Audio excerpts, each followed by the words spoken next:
Good morning. How is everyone today? Good, good. Where's the coffee? Agreed. As I would like to say with early morning conferences, that we should have a coffee service, because I know I'm much more interesting when you've all been properly caffeinated, so bear with me. Thank you for coming. On behalf of all of NTIA, I am pleased to welcome you to the National Press Club in the second annual Spectrum Symposium. For those of you who don't know me, my name is Diane Ronaldo, and I am the Acting Administrator of NTIA. I'm grateful to lead the talented men and women at NTIA. They're working hard every day, mostly behind the scenes, to maximize our resources and help ensure that America continues to lead the world in technology and innovation. We have some new faces at NTIA. Later this morning, you'll hear from Charles Cooper, who joined us this year as Administrator of the Office of Spectrum Management. As you know, we've had a very active summer on spectrum issues, so Charles had no choice but to hit the ground running, and he's done a great job in doing so. We're lucky to have him. We also have a pair of terrific panels that fit in with our theme of looking to America's spectrum future. The first panel will feature some of the top federal officials working on spectrum today. They will describe their agency's spectrum-dependent missions and how they're preparing for a future of ever-increasing spectrum demand. In a second panel, a diverse group of industry officials will talk about how national spectrum policies can support emerging technologies and applications. But first, I'm very excited to introduce the Deputy Secretary of Commerce, Karen Dunn Kelly, who is a tremendous advocate for U.S. leadership in business and technology. She joined the administration in November of 2017 after a 35-year career in financial management. She is the Principal Deputy to Secretary Wilbur Ross and also serves as the Chief Operating Officer at the Department of Commerce, managing 47,000 employees, 12 operating units, in an $11.4 billion budget. Prior to her confirmation as Deputy Secretary, Ms. Kelly served as the Undersecretary for Economic Affairs, overseeing the Department's statistical programs through the U.S. Bureau of Census and the Bureau of Economic Analysis. Please join me in welcoming Deputy Secretary Karen Dunn Kelly to the stage.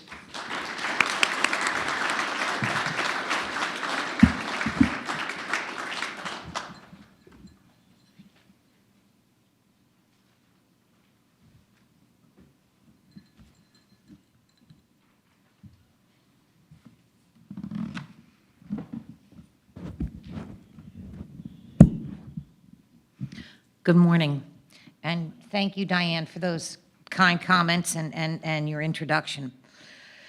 On behalf of Secretary Ross, who is currently finishing an overseas trip to Greece and Turkey, I am very pleased to kick off the NTIA's second annual Spectrum Conference.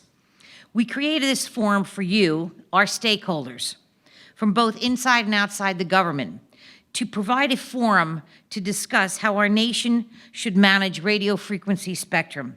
Everyone gathered here today knows the strategic management of spectrum is critical for promoting economic growth, safeguarding our national security, advancing our scientific understanding, and preserving American leadership and innovation. We are witnessing ever-growing demands for our limited spectrum resources as a result of technology, particularly in the fields of 5G and space commerce. Effectively managing these new demands will require input from and close coordination with the executive branch partners, including the FCC, and our private sector stakeholders. I am happy to see so many interested groups here gathered in one room today. My goal this morning is to share with you the administration's vision on the comprehensive long-term spectrum policy for the 21st century. When Wilbur Ross spoke at the first Spectrum conference last year, he highlighted the critical role that spectrum plays in our economy and job creation. It's been 15 months since that conference, and his predictions on 5G and space commerce are already coming to fruition. Smartphone developers are delivering the first 5G capability phones to the consumer market. Our nation's 4 national wireless carriers have each deployed 5G networks in selective cities, and I learned watching football on Sunday, including NFL stadiums. And in the early stages of the network, 5G smartphones are already achieving speeds of up to 10 to 40 times faster than 4G LTE speeds. As these networks become more widely available, we expect innovators will continue to create more powerful 5G consumer devices and establish new types of businesses and services. In space, the first non-geostationary satellite mega constellations are being readied, and the operators are preparing for new space-based services, and the first satellites have already been launched and are achieving initial milestones. If these constellations become fully operational, thousands of satellites will deliver high speed, low latency, and low cost broadband connectivity to every inch of this planet. Just think, once completed, nearly 1/2 of the world's population can have access to broadband internet for the very first time. Last October, President Trump issued a memorandum defining the administration's long-term comprehensive approach to spectrum. This began a body of work by the White House, NTIA, and other agencies, which continues today. One task for federal agencies has been to identify the current spectrum use, but also define and anticipate future needs for the next 15 years. Later this fall, the White House will release the National Spectrum Strategy called for by President Trump's memorandum. This strategy will clarify our long-term approach that incorporates planning, innovation, and collaboration. Our strategy will detail a path to realizing the President's vision on long-term spectrum infrastructure that sustains American technology and dominance. The President has made it very clear that we need a comprehensive spectrum management regime to achieve our national goals. First, we need to dedicate enough spectrum to meet the growing demands of the 5G wireless services. The United States successfully led the world in the deployment of 4G LTE technology, which revolutionized the use of cell phones in everyday life. Just as we did in 4G, we need to lead the world in the 5G development. This will require that we deliver enough spectrum necessary for the innovation and that American telecom industry deliver the necessary investment to get it over the finish line. Second, we must accelerate our efforts to make the United States the preeminent leader in space commerce. Morgan Stanley predicts that the annual revenue for the space industry will exceed $1.1 trillion by 2040. So it is no surprise that there are more than 80 countries vying to be the industry's premier home. We must ensure that the U.S. is the flag of choice for space commerce. And this means a need for simplified regulatory and spectrum environment that encourages innovation. A major goal at the Department of Commerce is to set up a one-stop shopping bureau that space industry can turn to for its regulatory needs. In addition, NTIA must work with our federal partners to provide the satellite industry with sufficient access to radio frequency spectrum. We want to increase not just the number of satellites in space, but the variety of functions that they will perform. This robust growth of satellites will improve our connectivities in the sky and ignite growth back at home. Finally, we must protect the spectrum resources used by the government to keep us safe and improve our quality of life. The U.S. government is the most sophisticated consumer of spectrum in the world. Our armed forces, law enforcement agencies, scientists, and engineers all rely on spectrum to successfully serve the public. By protecting critical spectrum resources, we ensure our military remains strong and our scientific understandings remain second to none.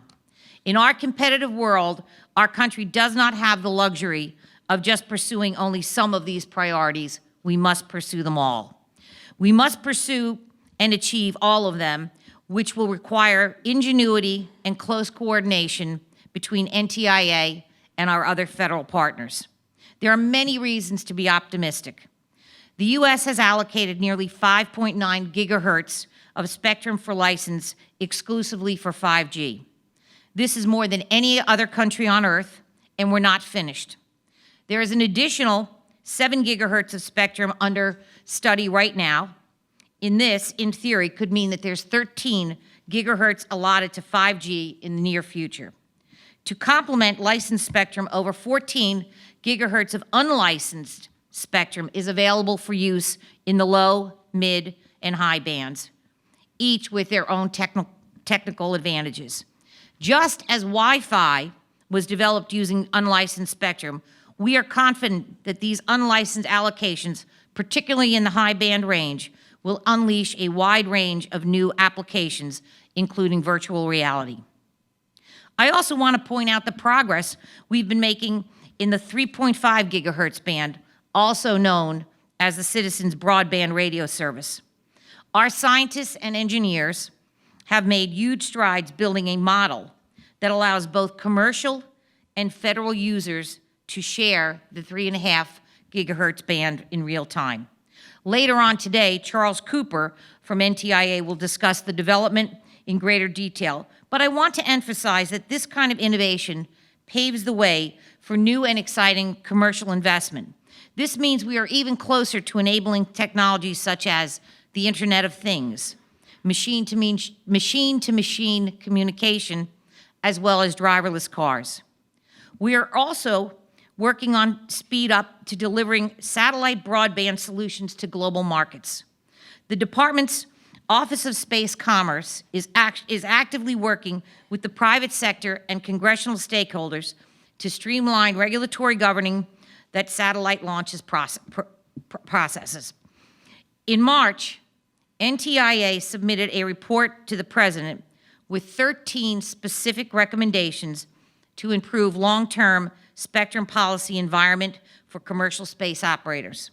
These policy actions will open the door for a new generation of satellites that can provide high-speed internet access to remote locations.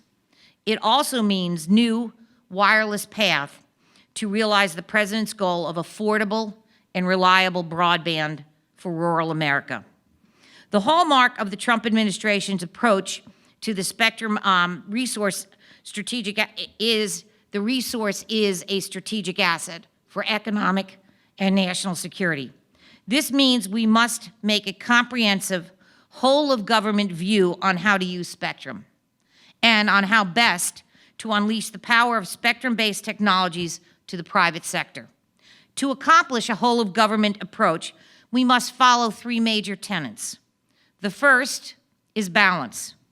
We must balance the competing needs of all major equities to reach all of our national goals.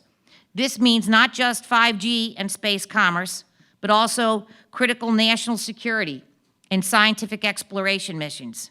The balanced approach will produce a rising tide that lifts all boats.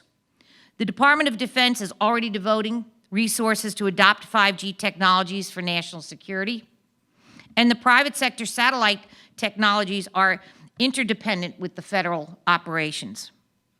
The second principle is to think long-term and comprehensive.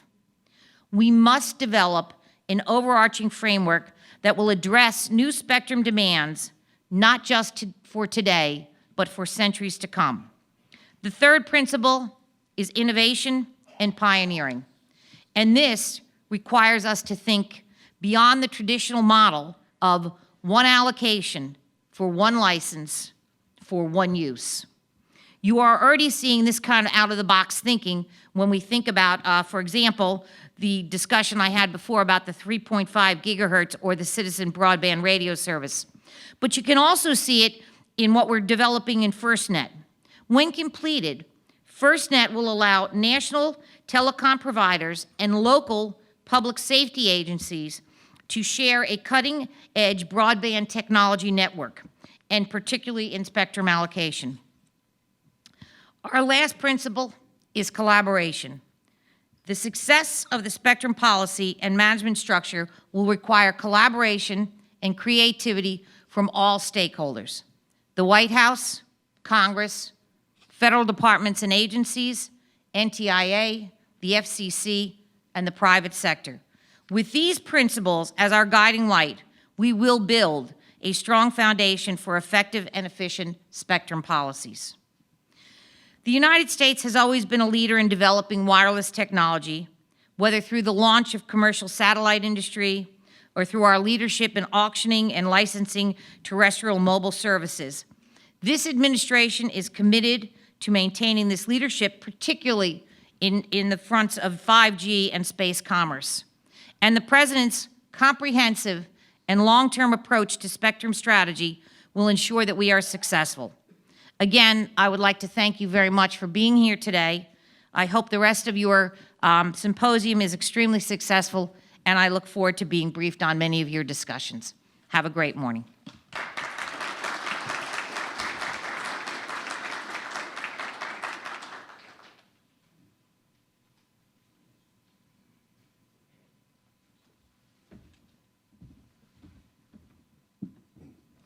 Good morning. I'm Doug Kinkoff, NTIA's Acting Deputy Assistant Secretary, and I'd like to thank Deputy Secretary Kelly for joining us today and sharing her perspective on the importance of spectrum to the larger national priorities, including U.S. innovation, economic growth, and technology leadership. We appreciate her leadership. Before I introduce our next keynote, Charles Cooper, there's probably a few housekeeping matters that could be helpful over the next couple of hours. And I apologize for my voice. I'm trying to lose it here. Wi-Fi, the Press Club network is Event Router 6. Password is events with a capital E 0919. Anybody need me to repeat that? Happy to. Events Router 6, events, capital E 0919 for the password. Refreshments, there's a cafe on the second floor offering coffee, water, and snacks. One thing about government conferences that you've been to, we provide nothing other than knowledge, hopefully, or some good dialogue. The Spectrum Symposium webpage on ntia.gov has the full agenda, and after the event, we'll provide an archive of the webcast. Social media. Use hashtag Spectrum Symposium, hashtag Spectrum Symposium. Also follow @NTIA for follow-up information and to keep up with NTIA-related news. With that said, it's my great pleasure to introduce our next speaker, Charles Cooper, NTIA's Associate Administrator for the Office of Spectrum Management. Charles joined NTIA a little over 2 months ago. He brings both experience and enthusiasm and has jumped in with both feet with a lot of issues on the table. He's leading our agency's work on national and international spectrum policy issues. He's in charge of overseeing the agency's spectrum management and our federal agencies, including frequency assignments and certification. Charles manages a staff of 75 here in DC and works closely with our lab in Boulder, Colorado. He also is responsible for developing innovative approaches to spectrum sharing and other challenging areas of spectrum management. Prior to joining NTIA, Charles was at the Federal Communications Commission, serving as field director in the Enforcement Bureau. He also served as senior engineer as a partner with Dutrell, Ludine, and Rackley, an engineering firm specializing in radio frequency coordination and design. Charles is a member and 2-term past president of the Association of Federal Communications Consulting Engineers. He is also a former member of the Mississippi Air National Guard and a reservist, and he graduated with honors from Mississippi State. Please join me in welcoming Charles Cooper to the podium. Thank you.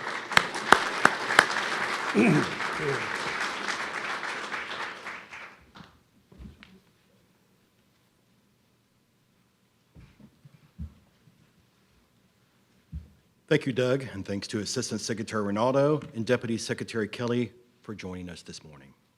As Doug mentioned, I joined the NTIA a couple months ago as the head of the Office of Spectrum Management. I'm grateful to be able to speak to you today about the progress we are making in implementing a comprehensive spectrum policy for the country. My job this morning is to tell you how the NTIA has been working to turn the President's spectrum vision into a reality and what we're planning in the near future. I will also introduce the panel discussions, which we're very excited about. We have a great mix of government and industry experts here to share their views on the challenges and opportunities that we face as we marshal our spectrum resources. To start, I'd like to provide a bit of background on the NTIA's role in spectrum policy. I'm an engineer at heart, and as you can imagine, I'm very excited about the opportunity to lead NTIA Spectrum Office because I know the work is rooted in the core functions of managing federal spectrum use.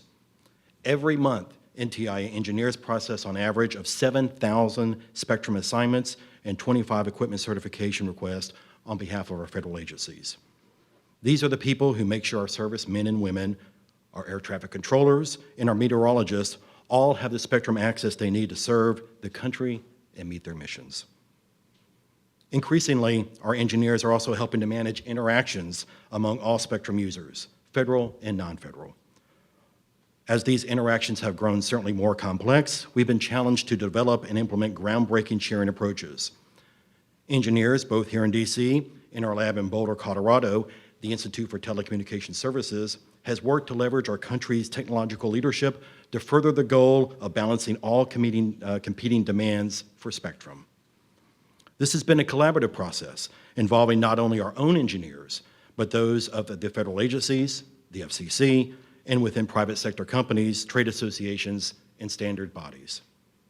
You can certainly see the results of these forward-leaning approaches that have characterized both the AWS-1 and AWS-3 transitions, the ongoing efforts to share the millimeter wave bands, and our collective effort to implement dynamic sharing capabilities in the 3.5 gigahertz Citizens Broadband Radio Service band. It's a real honor for me to be part of this collaborative work. As Deputy Secretary Kelly noted, the President initiated a far-reaching assessment of spectrum management policies last year with the October Presidential Memorandum. We have responded to that call in close concert with both the White House, the FCC, and federal agencies. I'd like to give a brief update on what we've done this far. Last week, we released the first annual update on the U.S. government's ongoing spectrum repurposing initiatives. Put together in consultation with the Commission, this report provides a snapshot of the broad efforts to make spectrum available for broadband wireless networks, including 5G, one of our most important national goals.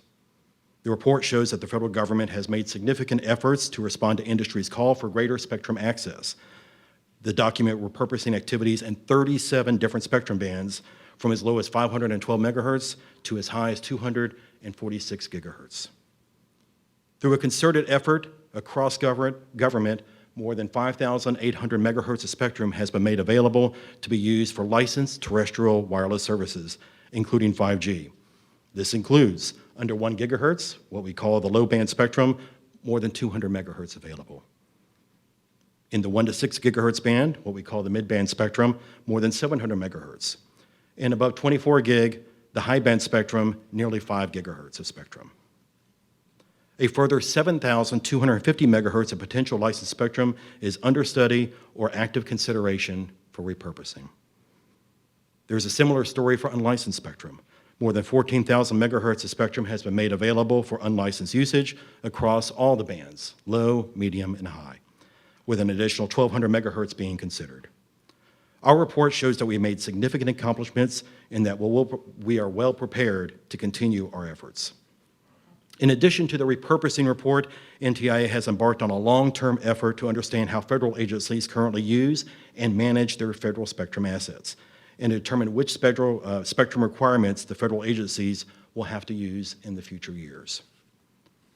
It's important to take a close look at the federal spectrum usage, even though we know it will be a time and resource-intensive project. We need accurate data to establish how spectrum vitally underpins federal operations. The better data we have, the better we'll be able to determine how to balance spectrum access for all critical users, including ongoing federal operations. Earlier this year, in response to a directive in the presidential memo, the federal agency sent reports on their future spectrum requirements. We are in the process of preparing a summary of those reports. For the current usage, we sent out a package of guidance documents instructing the federal agencies to begin reviewing their current spectrum usage. We asked the agencies to provide more detail than they have ever before, beginning with the 3100 to 3550 megahertz, and the second band is the 7125 to 8400 megahertz bands. We'll be adding additional bands on a rolling basis as our capacity for these reviews increases and accelerates.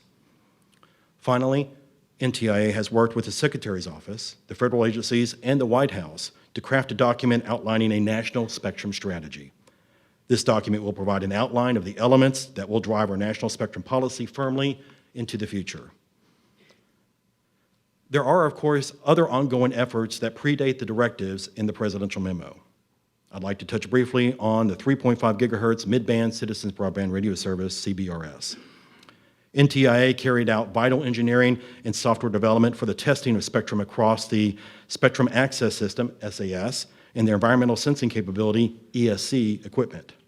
This was a collaborative effort involving the Commission, the Department of Defense, Wind Forum, and various industry participants, including NTIA's ITS laboratory in Boulder, which was key to this effort. Both the SCS and ESC capabilities are integral to the establishment of what we are calling dynamic protection areas. Rather than creating static exclusion zones based upon minimum distance separations that would have kept CBRS out of many of our major coastal cities, we have defined geographic areas where sensing and database technologies can be leveraged to dynamically determine how the CBRS systems can operate while protecting federal radar systems. I think it is important to underscore two things with regard to the sharing framework that is poised to kick off with the CBRS. First, when you look at the long-term goal of introducing real-time dynamic mechanisms like this, we are still on the frontier, with much further effort and refinement that will no doubt be needed as we go forward. Second, the dynamic protection areas have been tailored for operations in the 3.5 gigahertz band. Similar approaches may be useful in other bands, but we can't assume a one-size-fits-all approach will work everywhere. Still, as we stand on the cusp of the initial commercial deployments, we should reflect on the audacity of the ecosystem that the industry is creating in this band. We should remember that the decision to replace simple static exclusion zones with dynamic protection areas is what got us to this point where a nationwide wireless broadband service could even be viable in the mid-band 3.5 gigahertz. This is the kind of bold and innovative thinking that the spectrum community needs. Looking forward, we will continue to put the President's spectrum policy approach into action. We are gearing up to implement the National Spectrum Strategy once it is released. We already have begun generating discussions with the leaders of the newly reconstituted Commerce Spectrum Management Advisory Committee, otherwise known as CSMAC, regarding implementation matters. The newly reconvened CSMAC will be meeting soon. Other aspects of the strategy and the broader implementation of the presidential memorandum will be taken up by the Policy and Plan Steering Group, PPSG, and the Interdepartment Radio Advisory Committee, IRAC, which are our primary venues for consultation and governance in the interagency spectrum community. We are also planning to issue requests for comments, RFCs, on two important policy matters: federal spectrum initiatives and the potential for leasing federal spectrum for non-federal uses. The incentives RFC will inform a report that NTIA must submit to Congress under the Mobile Now Act on incentives for sharing or reallocating federal spectrum. That report is due next March. The spectrum leasing concept is one that the NTIA has included in past budget proposals, and we continue to believe it is worthy of exploration. We are also in the final push to prepare for the World Radio Conference 19, which begins at the end of October and will run through most of November. Many of our staff are participating as members of the U.S. delegation of the conference, and as always, we have a vital stake in the outcome of the global allocation and regulatory decisions that will be made there. We will provide support for our head of delegation, Ambassador Grace Coe, and her entire delegation. Now it is time to turn things over to our distinguished panelists. I would like to thank our speakers for joining us here today and providing their expertise and unique perspectives. The first panel discussion this morning will feature representatives from government, including agencies that are key federal spectrum users. The These officials are familiar with all aspects of federal spectrum policy and management. They oversee some of the most sophisticated spectrum-dependent systems in the world. The range of these systems, from the microcell to extended out into the solar system, is really breathtaking. These folks are all the major players in their national spectrum policy work, and we look forward to hearing their views. The second panel brings together private sector experts to tell us how they see their role of spectrum and federal spectrum policy impacting their futures. I look forward to an open discussion, and we will also invite audience questions for both panels. So now let's take a few minutes. I'd like to have the participants of the first panel to come forward and make their seats at the table. And I'll turn the microphone over to Peter Tenhula, one of my Deputy Associate Administrators, to moderate the discussion. Thank you.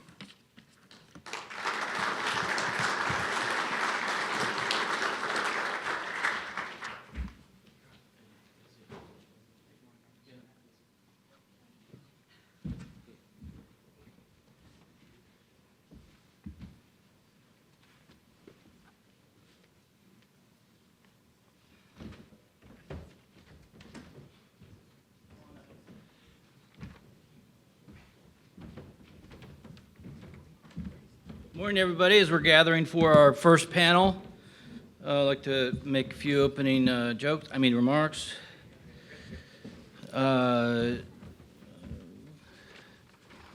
Email. No, that's not it. As Charles mentioned, my name is Peter Tenhula. I am Deputy Associate Administrator, Office of Spectrum Management. I also chair a group called the Interdepartmental Radio Advisory Committee. Deputy Secretary Kelly talked about the importance of collaboration, and that's what we're all about. Since 1922, the interagency collaboration has been strong and keeps getting stronger, and the folks to my left are a subset of that. Many other groups that go on within the government and behind the scenes that really make spectrum management happen on behalf of the federal government. I mentioned that IRAC. There's also what's called a Policy Plan Steering Group, PPSG, and a Spectrum Working Group under that. SWG, that was created under the George W. Bush administration. And that's still going strong at kind of a higher policy level. There's other groups. Karen's involved with interagency groups such as the Position Navigation Timing Executive Committees and its subgroups. Charles mentioned the Commerce Spectrum Management Advisory Committee, where we bring the industry and academic and other stakeholders in to advise us. On the international side, we've got both intergovernmental and industry advisory groups as well. So the core, we're looking at that one leg of the stool being collaboration. That's kind of what we do, and these folks here are key parts of that. Before we kick off, basically a Q&A format for the panel. We'll let you know that we'll have some time at the end, hopefully. I can't see a clock anywhere, but I'll keep time. And so somebody will yell at me when it's time for that. And we'll have a few Phil Donahues running around the audience with microphones, so you don't have to get up. And just raise your hand, got a $10, $20 bill, it might get your microphone faster. Maybe you hold up some spectrum, you got that. We'll get you question, and we'll focus on at that time cues, questions, and brief questions. So we have time to gather them because we got some really fine experts here. And we got folks here that in the spectrum management community that with the boots on the ground, not necessarily their heads in the clouds. So they know what's going on. They really know what's going on. So we'll take advantage of that and get some of their knowledge. I think that's it. That's all the things I wanted to touch upon. Oh, one rule we're going to try to follow, just so folks that aren't familiar with a lot of the stuff we do, we'll impose a NAR. You know what the NAR is? Oh, the no acronym rule. Sorry. Okay. Oh. Michael Calabrese taught me that joke. I'll blame him. We also have the NAAR, the no acronym and abbreviation rule, right? So without a doubt, so if you have an acronym or abbreviation, please try to speak it out. So we'll start with the Q&A, the questions and answers right away. Before I do that, let me introduce the panel. Ian Atkins is the Director of Spectrum Strategy at FAA. FAA, Federal Aviation Administration. RJ Renee. Yes, sir. What's the J stand for? Joseph. Renee Joseph Belanga, Senior Regulatory Policy Advisor at NASA, which stands for National Aeronautics and Space Administration, even though they like to say Spectrum Administration sometimes. Karen Van Dyke is Director of Office of Spectrum, PNT in Spectrum. PNT is Position Navigation Timing, Spectrum Management at DOT, Department of Transportation. Last but not least, we're going in alphabetical order here, is Colonel Frederick Williams. He was Director of Spectrum Policy and Programs at the DOD CIO office, or Department of Defense. And so without further ado, jump right into the first question. I'll throw a softball at him real quick, and we'll go in order down the row, if you don't mind. To the extent you're involved in managing spectrum for your department or agency, what are your greatest challenges, and concerns? And on the other hand, what are the most promising aspects of federal spectrum management for your agency? And you do not have to kiss the IRAC ring right now. Just talk about what's going on in your agencies, challenges, concerns, and also what are the silver linings? Ian? I think the biggest challenge that we face is that naturally we have as our mission just safety. Everybody here should really never know how we do things. You worry about your luggage. You shouldn't worry what spectrum is used to get your aircraft from A to B. So our biggest challenge is the natural way of managing that is everything stays away from the safety mission. Nothing comes near it. So it leads us to be naturally protective and not a collaborative type of agency when it comes to spectrum. So sharing spectrum with other people, how is that going to work? Is that going to affect safety? Before I came here, somebody said, you can't talk about that spectrum. That's especially for DMEs. We can't do that. So after some explanation, that the challenge is how you change that paradigm. And you're not affecting safety. That's the key thing, is we were really positioned to be exclusive of other use. That's how we would protect safety. But if you make two key assumptions, number one, everybody flies, and number two, that nobody wants safety to change. So with those two things in mind, you can now have an inclusive way by including partners and collaborating.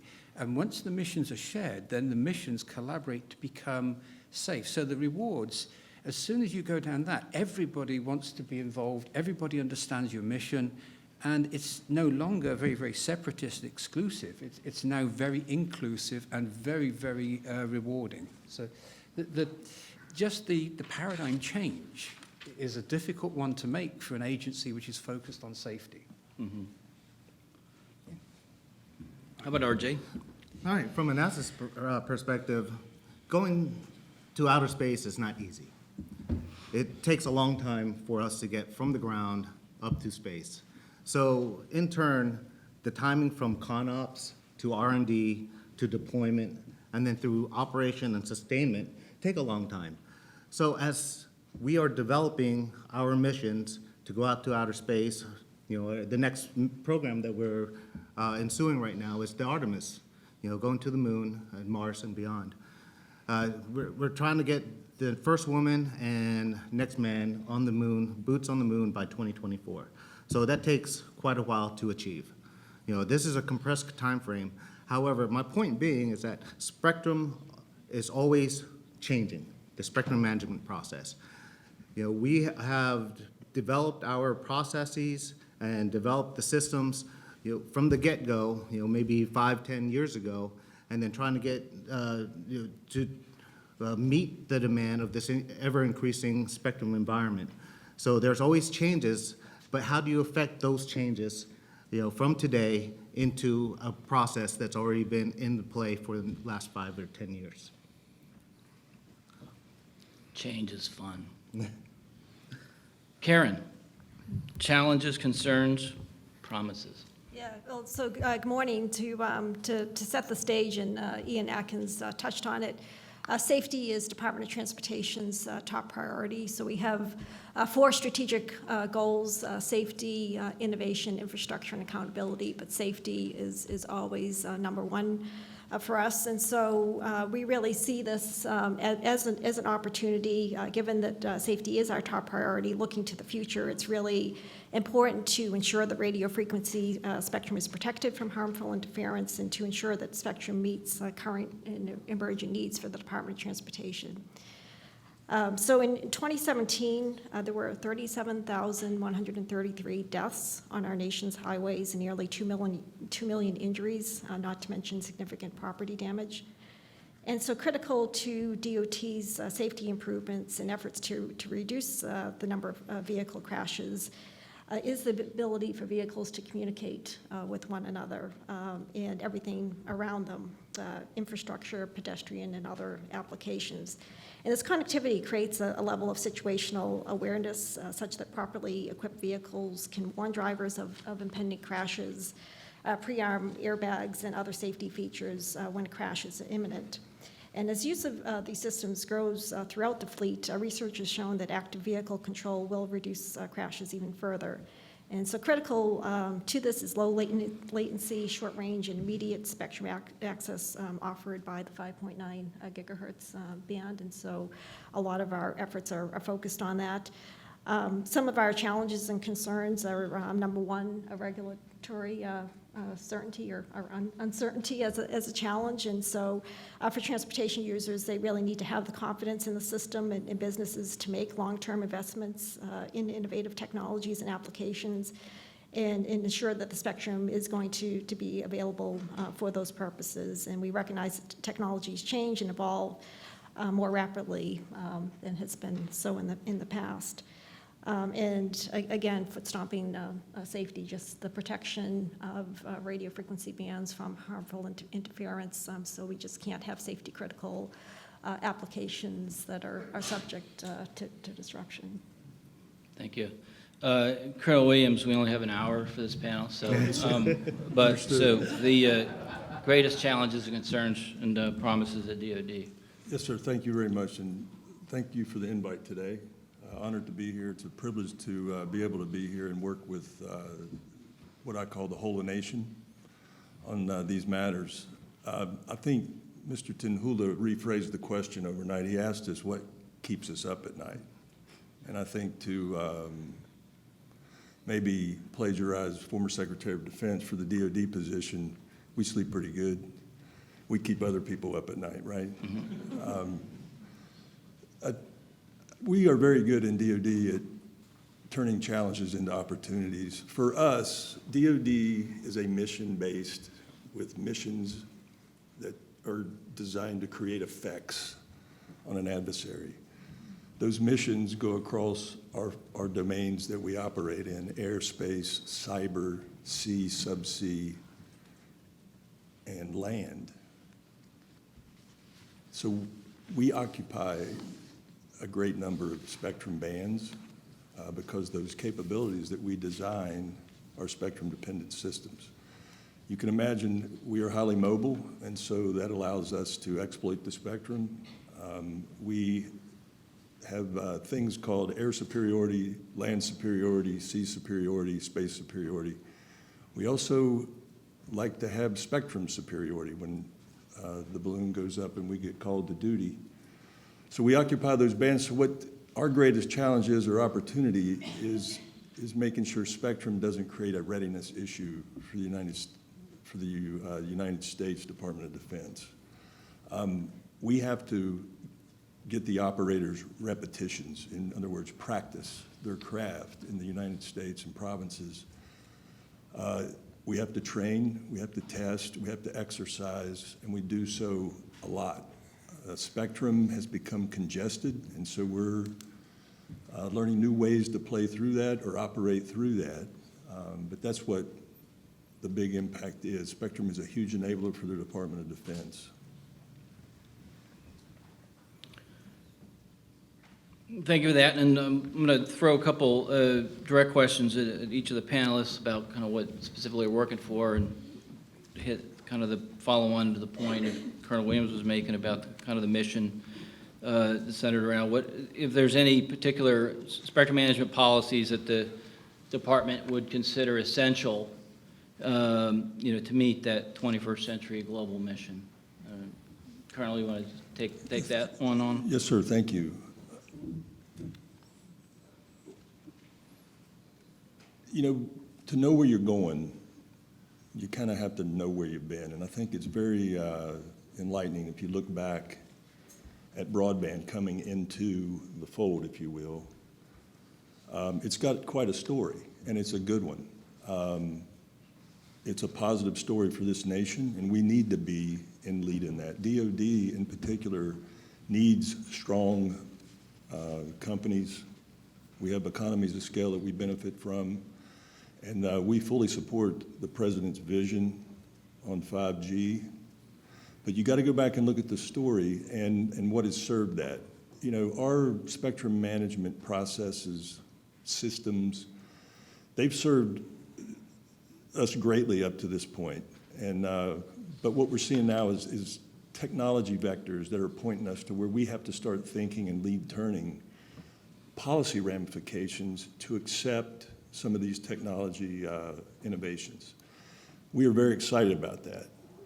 I think any future policy must strike a strategic balance. Today, the appetite for broadband is there, and we need to go after that. We need to be a world leader in that, and we greatly support that. However, it doesn't cause us to deny the other capabilities that also provide services, economies of scale, such as satellite Wi-Fi. We are big users of satellite.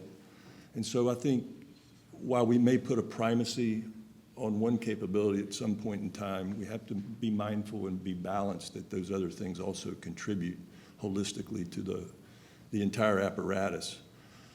I think one of the most exciting things for DOD is what we're seeing in the way of cognitive cohabitation. We have, up to this point, had pretty much a static chart that we manually separated capabilities, either in geography, time, or frequency. Now we're seeing where we can actually operate in the same time, same frequency, and same geographic space. The CBRS effort is an initiative that I think is indicative of a whole-of-nation approach, what we can do if industry, federal government, non-federal, FCC, NTIA all get together, put our heads together.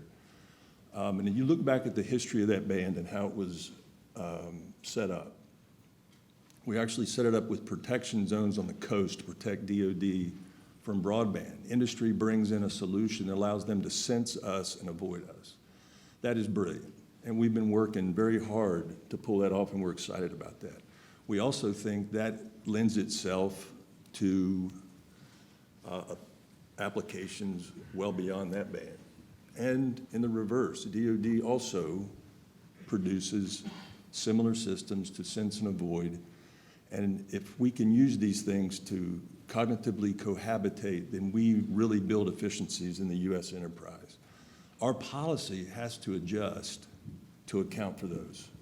We've taken steps before. I think the current policy allows for dynamic spectrum access systems, but we have to start really putting the rules together for that and starting to figure that out. We are designing some frameworks that we're going to share with NTIA for consideration. They're not any, specific answer, but it's a starting point. Thank you. Thank you, Colonel. And Karen, you mentioned intelligent transportation as a core focus of the Transportation Department. Other areas you might want to mention in the spectrum policy work that transportation stakeholders kind of need to resolve. And what might be driving the demand kind of in these areas? Any technological advancements, commercial demand regulation, you know, with regard to either the smart vehicle side or other areas?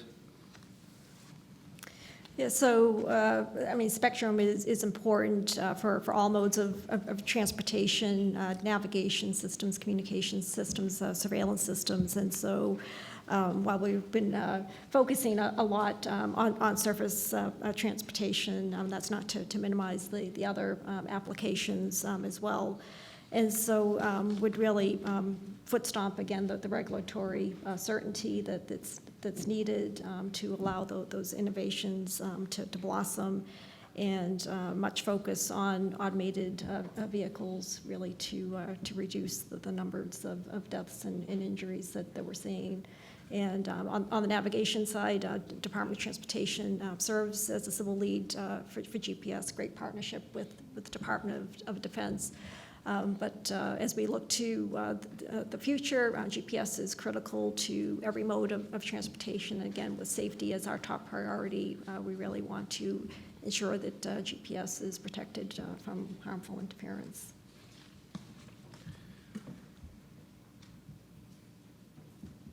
A hush falls over the room. Excellent, good hush. You guys are paying very good attention. NASA, RJ, you're aggressively pursuing manned and unmanned space programs over there. Have you got your ticket yet for the moon or Mars? No. Not yet. Where do I get it? So what are NASA's top priorities for retaining or gaining new spectrum access going forward? Well, based on the Space Policy Directive #1, NASA is returning to the moon, as you mentioned, followed by robotic and manned missions to Mars and beyond. We have an increased focus on human spaceflight and robotic endeavors to the moon and Mars, and those endeavors will require higher data rate transmissions. So that results in increased spectrum usage by NASA for radio services such as space research, space operations, Earth exploration satellite, and aeronautical mobile that are required to support these human and robotic operations. In the upcoming years, NASA will continue to rely heavily on spectrum frequency allocations that we currently ascertain to support these existing NASA missions and operations.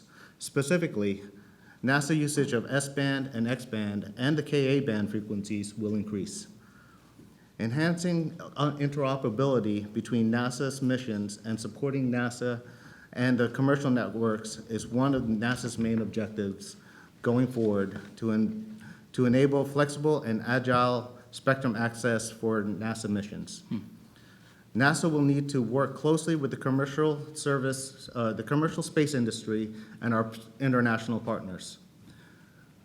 Where the Communications Act, as amended, provides great regulatory framework for terrestrial and suborbital systems, much of the spectrum regulations for space are at the international or global level.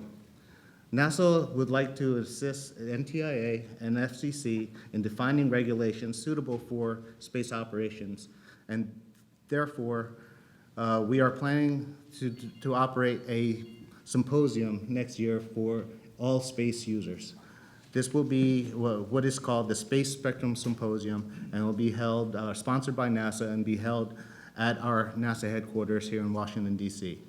You can visit our website for more information. You can't call it a symposium, that's our word. We'll figure out another word for it. Right, okay, right.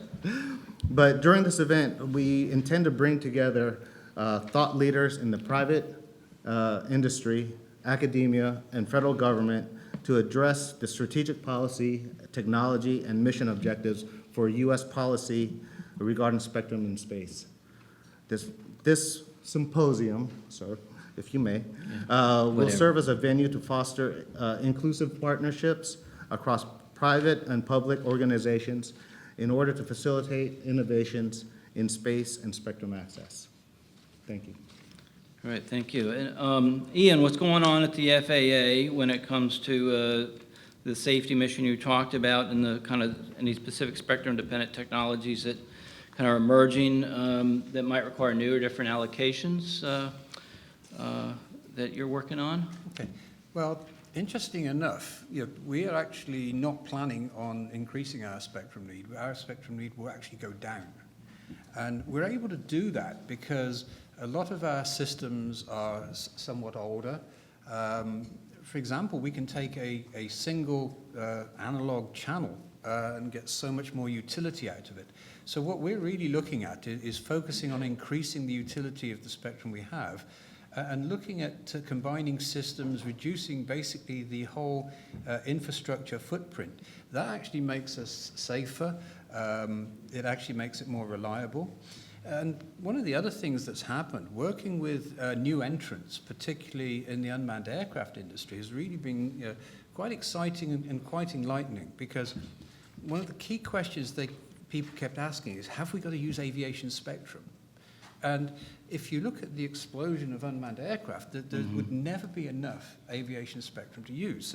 So the question we asked is, so what's the key thing we need to do here? And it comes down to, we can use spectrum that has the same characteristics, the same availability, the same reliability as we would require for an aircraft. That's what we need to specify. We don't need to specify you have to have your own spectrum. When we went down that road, we started working with the cellular companies and saying, could you provide this service to this level? And the answer was, well, yes.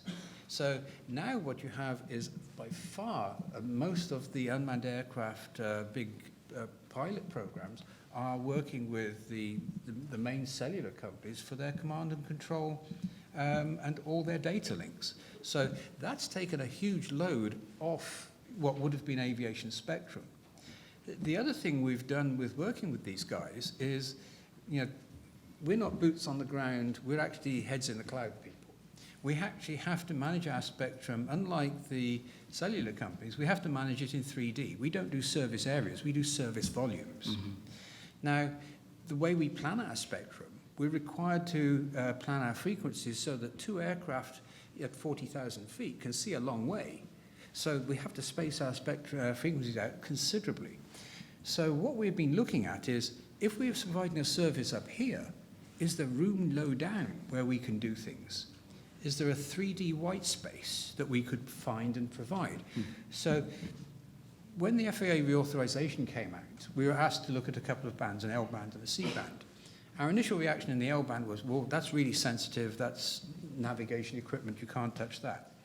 Second reaction was, well, hang on, if we look at altitude, is there some way we can fit in a unmanned aircraft mission low down by managing that? And we've started looking all the way through our spectrum to see that, and we're finding that there is a great opportunity to be able to support that at low altitudes, where it doesn't interfere with the operation up here. That is actually, we approach that in two ways. If we didn't approach it, then we could see we would get interference and have problems because people would try it out anyway. If we did approach it, we'd be able to approach it from the point of view of we could collaborate with the people wanting to use it and use the service down there so that we could tell them, here's a 3D geo map of what you can use and where you can use it. And basically, by us providing that map, we end up protecting ourselves. So if we ever get interference, we can take a single channel out of that map so it doesn't give us interference. So now we have a very much, we're not in the cohabitation, we're into collaboration. In other words, it could even be the same system, that we could share systems now. So it's a whole change from we have to stay separate to everybody supports the mission, nobody wants to break the mission. Once you have that realization, you end up with a much, much more involved, much more exciting area. Right, right. Interesting, interesting. So I'm going to raise it up to 10,000 feet, back up in the clouds a little bit, and or 10 gigahertz, as they say, or 1000. The Deputy Secretary Kelly mentioned new national spectrum strategy expected to come out this fall from the White House. At the risk of previewing that, what would your agency like to see resulting from the strategy and its implementation, which we're going to be a big part of in a collaboration with the agencies? What would you like to see coming out of that strategy to support your agency's spectrum management activities and duties? And I'll just throw that out to whoever wants to be brave enough to tackle that one. Colonel Williams? Thank you, sir. This is another exciting project that DoD is immersed in. With this administration, we saw a new national security strategy. We then designed a national defense strategy and a national military strategy, and in that, we're after lethality, reform, and partnerships. The Department of Defense Chief Information Officer designed what we are calling a digital modernization strategy that is going to involve command control communications, C3, cyber, and then enterprise, cloud, and AI. Spectrum is a big, big part of this. And so what we've been doing in helping the whole nation build this national spectrum strategy is align DoD's positions with that so that when it comes to implementation, it's a natural fit. And NTIA and DoD have been working very, very hard over about a year to get at least DoD positioned such that we can contribute to and benefit from what we see as these technology vectors, in particular 5G. What would we like to see out of it? Well, we're already conducting future spectrum requirements drills and current usage drills, which we think hopefully will help us improve data, help us to see and maybe go after some efficiencies. We love the research and development projects that could come out of this that find efficiencies and more spectrally efficient capabilities. And then, of course, I'll go back to you have to know where you've been to know where you're going. Our automation, our spectrum management systems, processes, and people, for that matter, we've got to modernize. We are taking way too long to get to the speed of decision. And we are excited about those lines of effort that could potentially come out of a national spectrum strategy where we feel like an enterprise architecture that DoD is developing right now for our spectrum operators.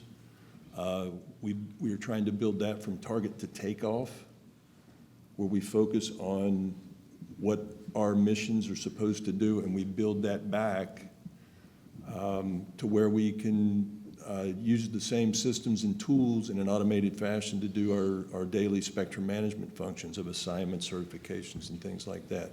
We'd also like to see a set of tools that allows the entire community on a shared basis to get to yes quicker on certain decisions for this nation, specifically our electromagnetic spectrum analysis tools, the modeling and simulation, terrain models, anomalous propagation models, atmosphere models. All those things need to be modernized. And we feel like the National Spectrum Strategy is going to be able to be a big catalyst to getting those things done. Anybody else on the strategy? Karen? So I'll just echo Colonel Williams' remarks, and within Department of Transportation, with the exception of FAA, we don't actually manage most of the radio frequency bands, so we utilize them, and so we want to really ensure that those tools are available to conduct sound engineering analysis, so we're making informed decisions on the utilization of spectrum and what the innovations can bring for all of our our missions. And so it really requires that close cooperation with private industry. And I think it's an opportunity looking to the future, just in terms of best utilizing spectrum that's available, and really having that sharing analysis and the good tools for interference assessment. And while we don't want interference to occur in the first place, if it does, the ability to rapidly detect it and have the notification so it can be addressed. Good point. RJ? Yes, as we know that the National Spectrum Strategy, as soon as it comes out, will be made available. But the premise for this National Spectrum Strategy was a presidential memorandum of October 2018. And in that presidential memorandum, the president referenced advancing space missions and sharing. And NASA is looking forward to seeing those types of elements in this strategy to help advance those objectives and help us and open the doors to partner with our commercial space industry folks, as well as our international space partners. You know, one of the things I mentioned earlier is Artemis, the Artemis program. NASA's campaign is to the Mars, we are going. You know, and one of these things, when we are going to the moon and to Mars and beyond, we're going to quickly, and we're going there quickly and sustainably with a reusable architecture. With commercial and international partners to explore faster and more together. We're going to bring new knowledge and opportunities for everybody, and use the moon's resources to enable further exploration. Proving out those technologies will take us to Mars and beyond. And we're hoping that some of the initiatives that will be outlined in the strategy will help open those doors for us to do so. I'm sure they will. Ian, any words of wisdom on that? Yeah, well, we've already gone down the road of automating significantly. Most of our spectrum tools are available online. We've trained other agencies, we've trained commercial industry and members of the public on how to use it, so anybody can apply for a spectrum allocation from that. One of the key things we get, the other things we've done a lot of modeling of our radars. You know, to the extent that we built our own propagation models, that we're actually discovering interference that technicians have struggled with and haven't told us about. We're finding it in the models and confirming that it actually exists. So we've done a lot of that background work already. The key thing that a lot of the new entrants to this, that some of the unmanned aircraft keep bringing to us is, why are there so many layers of spectrum management in government? Why do I have to go through 3 FCC layers, a couple of NTIA layers, several FAA layers? Yeah. Why can't I have, you know, what is the process? And for somebody to ask such a simple question, what is the process? It's very, very difficult to answer that. Because, so that's the one thing we would love to see come out of this, is a rationalization of process, not just an automation of it. I think the day-to-day stuff is easily automated, but the rationalization for new entrants, that's one of the big difficulties they have. The other thing we would like to see come out is, we have gone completely through all of our spectrum looking at what could we do, what if, all the way through. And we have a bunch of programs lined up that we could execute, you know, almost straight away. No technical challenges. And the challenge really, the pipeline funding has helped a lot in getting some of this off the ground. But the biggest question in all of that is what you call gap funding, is having determined the solution, I'm expected to take out of budget, changing that whole thing out to get the money back later on. There's some sort of a gap investment needed to make that happen. We're committed to, you know, utilizing the minimum spectrum and the minimum footprint. That's not the issue. The issue really is how we, you know, push that program forward. Yeah. And we're not just asking for extra money, because it does actually come back. We're just asking for the investment to repay back. At one congressional meeting, I was asked, can you guarantee this will pay us back 100%? Well, nobody can ever guarantee that, but what I can guarantee is that this will work and put spectrum out into the commercial market. It's not just the value of the spectrum today, the value of the spectrum tomorrow. It's the utility of the spectrum, what you do with it later on.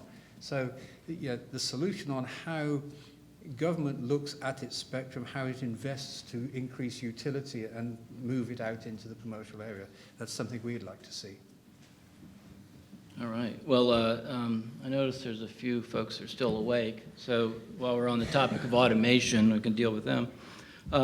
Since the presidential memorandum did call for a secure automated capability to facilitate assessments of spectrum use, expedite coordination, shared access among federal and non-federal spectrum stakeholders, any more details on how your agency wants to leverage that capability and what specific features you might be seeking as this kind of capability, automated capability is built out? I mean, we touched upon it a little bit. If there's any more details on that to put the rest of our folks to sleep.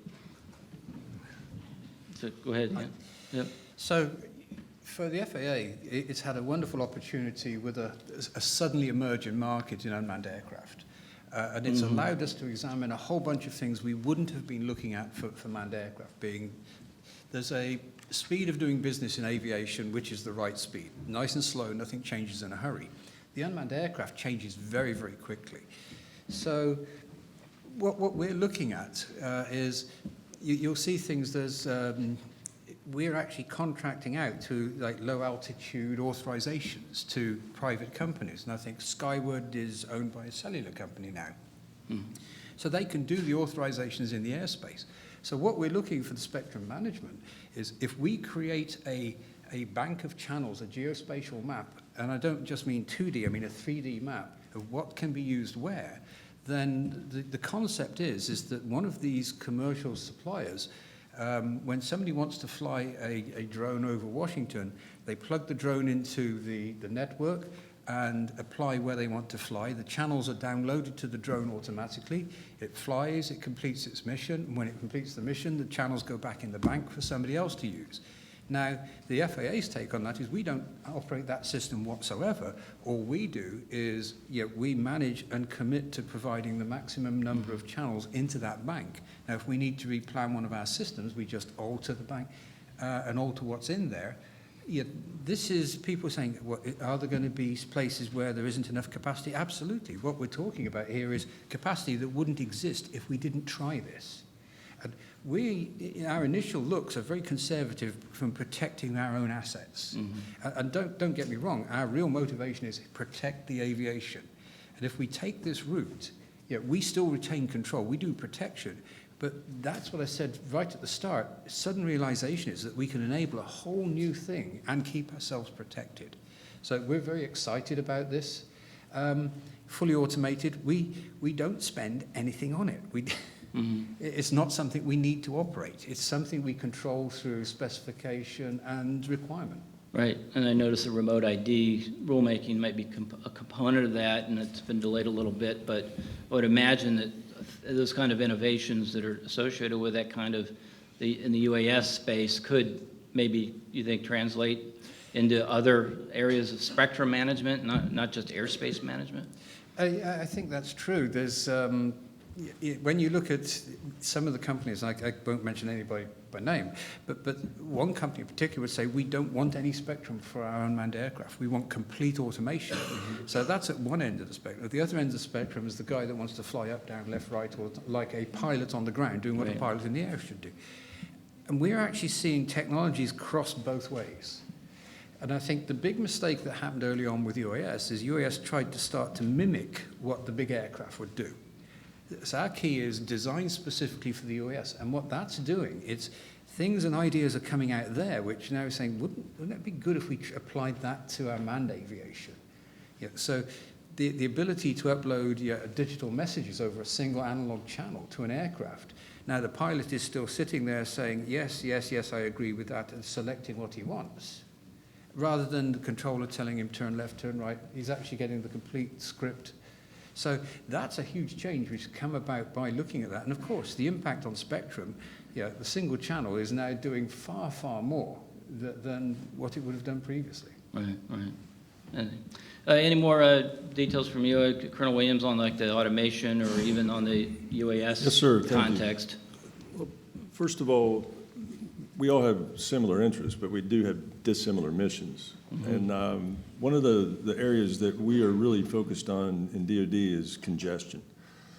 You know, we go into environments, small space, lots and lots of capabilities in a variety of weapon systems, communication systems, platforms, capabilities to get these mission done and create effects. And we put all that into a box, and it's very, very difficult to deconflict in and among ourselves. If you think about harmonizing 5 military domains, and then you throw in cyber, it can get pretty congested. And then you put adversarial elements in there, it can get quite contested.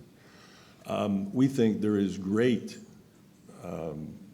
promise in identifying some of the aspects of spectrum management functions to automate. In other words, get it to machine and take the human out of the loop. Mm-hmm. One of the things we're trying to do specifically is get the data right.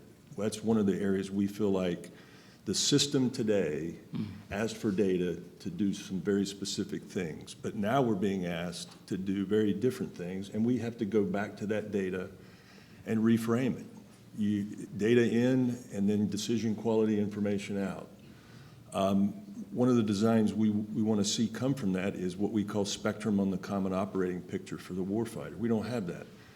We need to be able to show the C2 elements, commanders in the field, what that spectrum on the COP looks like so that they can make decisions. We also, as I said before, some of the fundamental spectrum management analysis tools, the things that allow the apparatus to work efficiently is becoming inefficient.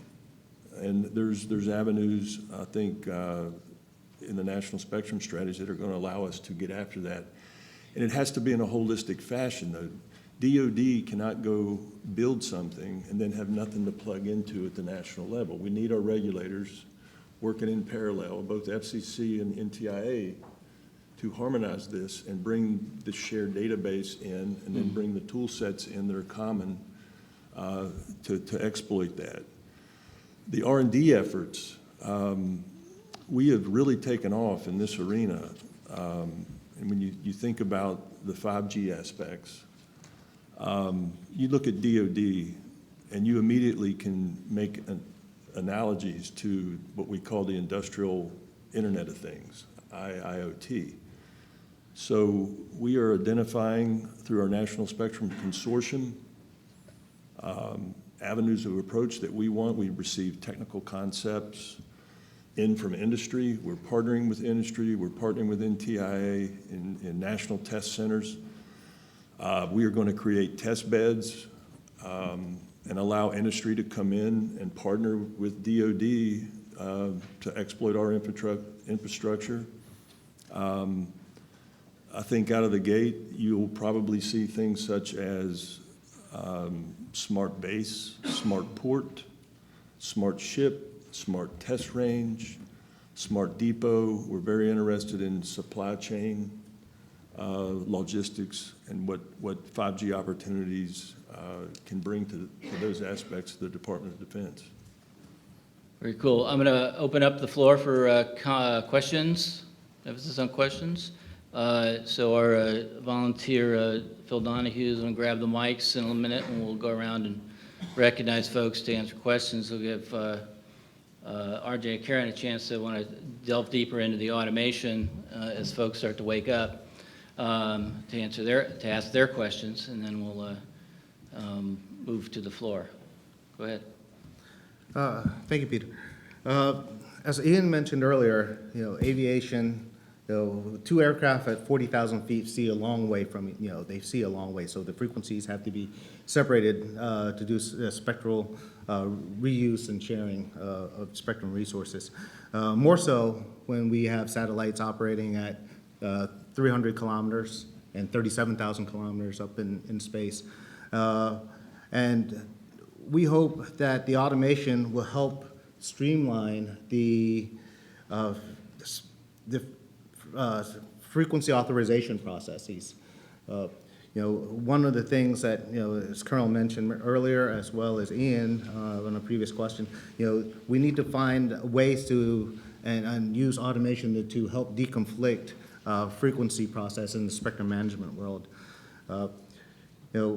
As more and more, as we leverage more and more in commercial services, again, to meet our federal objectives, there's commercial partners out there that are in it for their own bottom dollar and their bottom line. There's going to be huge number of networks going up, number of NGSO networks to provide connectivity and broadband to rural areas in the United States and all over the world. So try to do a deconfliction process of where it was only NASA and a few other operators. Now we're going to have more than 16,000 systems up there, all sharing the same spectrum. So I think this whole automation process can facilitate in that. Great. Colonel Williams, while we get a mic to somebody that wants to raise their hand and offer some spectrum. Go ahead, Colonel. Sir, I just wanted to reattack that. Also, of great interest to us, and one thing that we're very excited about is the what we would call dynamic sharing or cognitive cohabitation, cognitive collaboration. We're seeing more and more of that. I mentioned the CBRS band. Mm-hmm. We're very proud of that accomplishment. We just signed off, I think, on the technical pieces of that, and we're going to ribbon cut next week. And we are pushing the envelope over in DoD under our Defense Advanced Research Project Agency. We are really pushing the envelope on having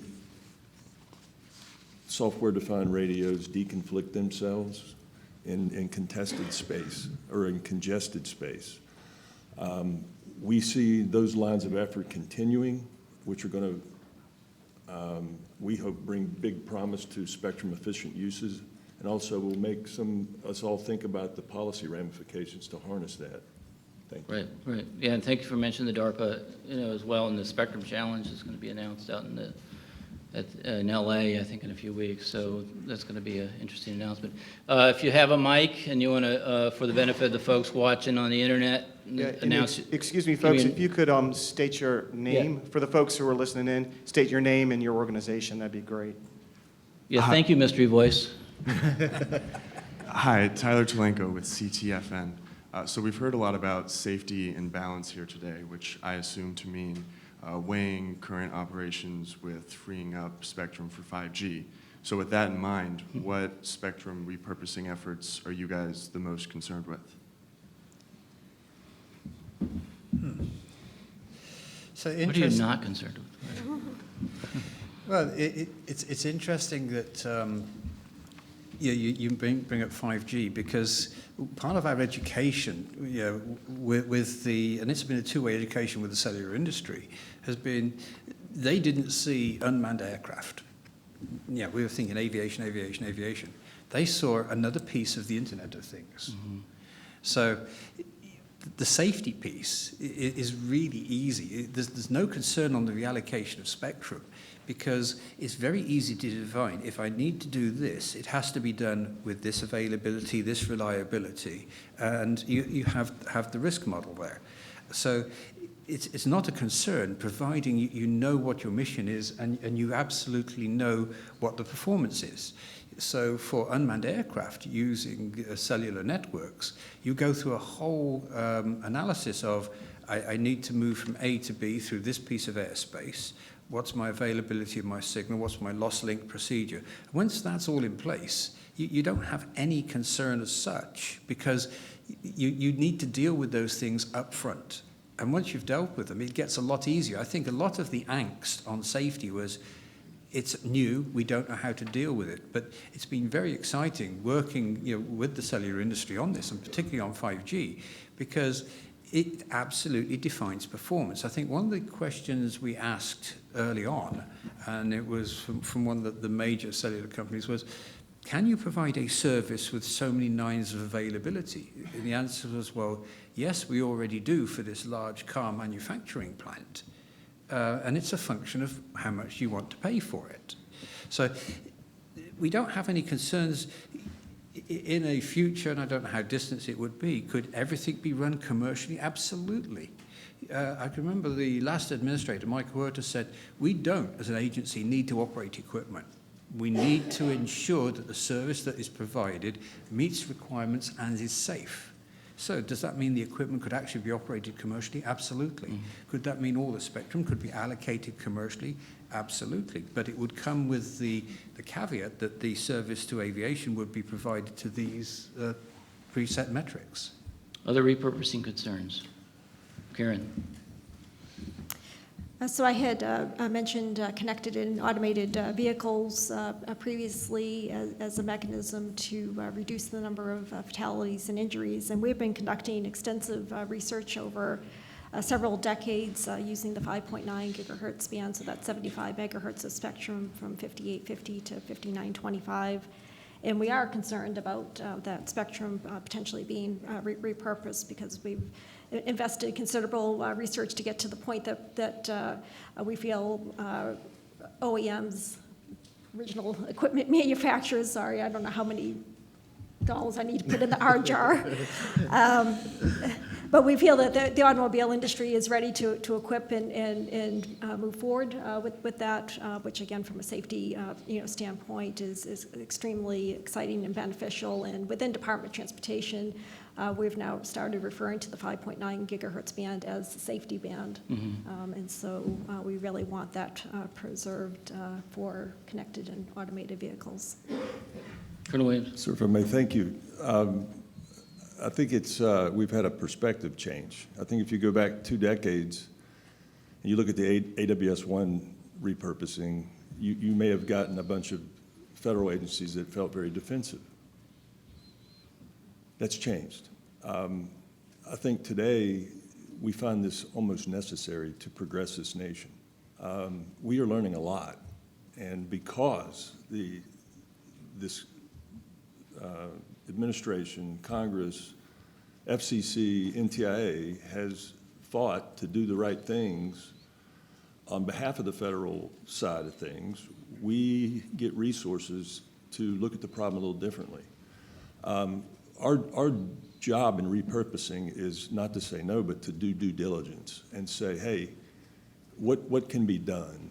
There's going to be bands that have near dear things, and it's probably going to be tough pulls to get around them. There's other bands where we can find room. You look at where we've been, we've compressed up into space. We've relocated to bands where it's tough to work with incumbents. We're locked in with range rings or distance rings around us for enduring relationships with industry. We're now bringing environmental sensing capabilities and spectrum access systems in and doing that kind of work. We're learning a lot. We've been resourced with R&D projects where we're trying to find efficiencies in making the AWS-3 relocation work. That is very healthy. You look at the sensor, spectrum-efficient national surveillance radar. Again, that's 3 federal agencies in a collaborative fashion trying to develop a solution that is spectrally efficient, but also frees up 30 to 50 megahertz of spectrum to allow the broadband. That's a win-win. So I think we're trying to turn them into a win-win. We don't look at any one particular band as any more serious than the other. It's really defined by the capabilities that are in it. All right, who's next? Right over there with John, microphone. Then there's one over here. Great, thank We'll you. do that one next. Thank you. My name is Danielle Pinedas. I'm with NCTA. And I'd like to direct my question to Karen. Karen, you mentioned that the regulatory uncertainty associated with the ongoing stasis in the 5.9 gigahertz band is undermining innovation. And it certainly seems that it's blocking access for new innovations like cellular V2X and also undermining broadband innovations like Wi-Fi 6. And I think we can all agree the current situation is not great for the country. So what do you think that the DOT and the FCC can do to work together to find a win-win solution? Yes, so great question. And so Department of Transportation, again, we've been conducting extensive research on utilization of the band for connected and automated vehicles, and the benefit really being we heard long distances from FAA and NASA. We're concerned about short distances, so a vehicle 3 to 4 cars in front of you, hard braking, and your vehicle being able to receive that information and act appropriately in terms of assisted driver applications, and just the safety benefits are incredible for that. And so we're very focused on V2X, vehicle to everything technology, and really working certainly with NTIA and the FCC on evaluation of technologies from the Department of Transportation. We're technology neutral in terms of utilization of the 5.9 gigahertz band for traffic safety, but we're not performance neutral. And so whatever technology is utilizing that band for vehicle safety has to be reliable and accurate. And we have test programs underway, again, working very closely with NTIA and FCC to evaluate technologies utilizing that 75 megahertz of spectrum. Over here is a question. Hi there, Kelsey Griffiths with Law 360. Karen, I also wanted to ask you about the 5.9 gigahertz band and kind of what's going on between DOT and the FCC. It sounds like right now the FCC is at least open to the idea of sharing this band with Wi-Fi and some unlicensed devices. Does that set up a conflict with DOT? And if so, how are you working to kind of mitigate that? Yeah, again, thank you very much for that question.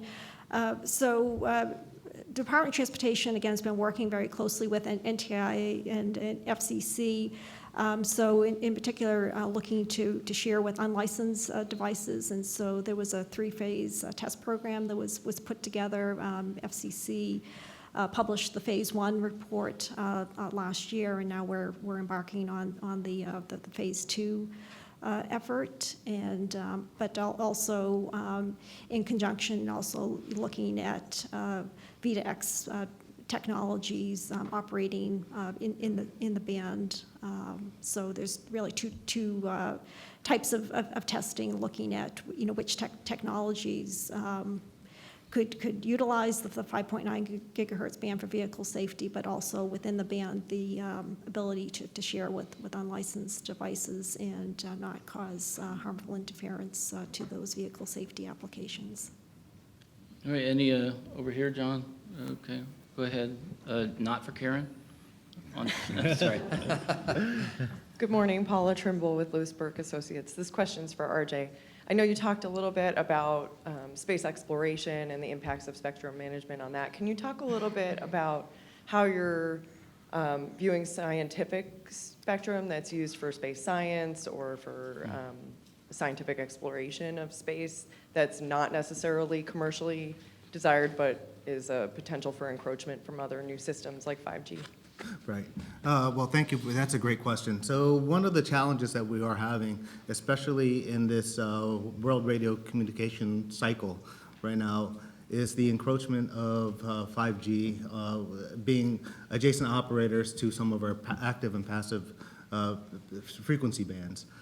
So we believe that there is sharing opportunities there between the two. We just have to get it right, and because once we don't come up with the correct protection levels today, then satellites that have been operating for 10, 15 years cannot be affected by changing out a filter, putting a new filter on there. We can't change those satellites, those remote sensing satellites, to different frequency bands because What we're looking at from a scientific perspective is certain resonant frequencies that the molecules, water vapor or oxygen and hydrogen resonate at. So we can't just shift that spectrum to another location and say, hey, we're going to just, we're going to mitigate the potential interference by going to another band. That's not it's not feasible at this at this time. So we have to work together with the industry folks, the 5G community. We got to make sure that we understand their deployment scenarios, we understand what their system characteristics are, and make sure that when we are doing our modeling and simulations, that all the assumptions that go into those models and simulations are agreed upon by both entities. Great. We have time for one really quick question, one quick answer. I can't. Does anybody have a mic right now? Okay, right there. Okay.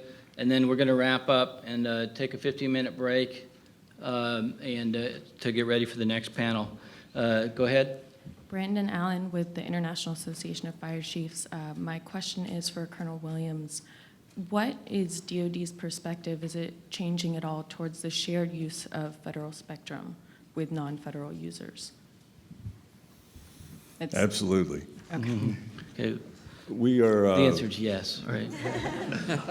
We are huge advocates of sharing spectrum. I mean, again, if you look at the vector of 1, 2, 3, 4, 5G, we're talking about standards of speed. That is very important to DoD. It cuts across all our domains. But if you look how we're allowing the broadband companies to come in, it's unsustainable. So we have to figure out how to share spectrum, and we mean all of it. We in DoD occupy a great deal of the federal space as it's designed today. We also use a great deal of non-federal spectrum. We just don't do that in this country, right? But we can, if we can take these technologies and learn to share in those spaces with the non-federal players. And that's actually, you would almost think I paid this young lady for an advertisement. Yeah. We've called it bidirectional just because of the federal, non-federal nature of how we've designed the management structure, but it's really about what capabilities can coexist to really use that spectrum efficiently. On our side, we're looking at white space, we're looking at future requirements, everything we can do to squeeze more and more out. But really, you open the door if you blend those non-federal and federal lines and get after this machine to machine. Thank you. Great. When that's all we have time for. I hope everybody's enjoyed this little glimpse behind the curtain of federal spectrum management. If you want more, come back to next year's Symposium. We'll do it again. We'll go to NASA Symposium too and dig a little deeper into that. Please join me in thanking our panelists.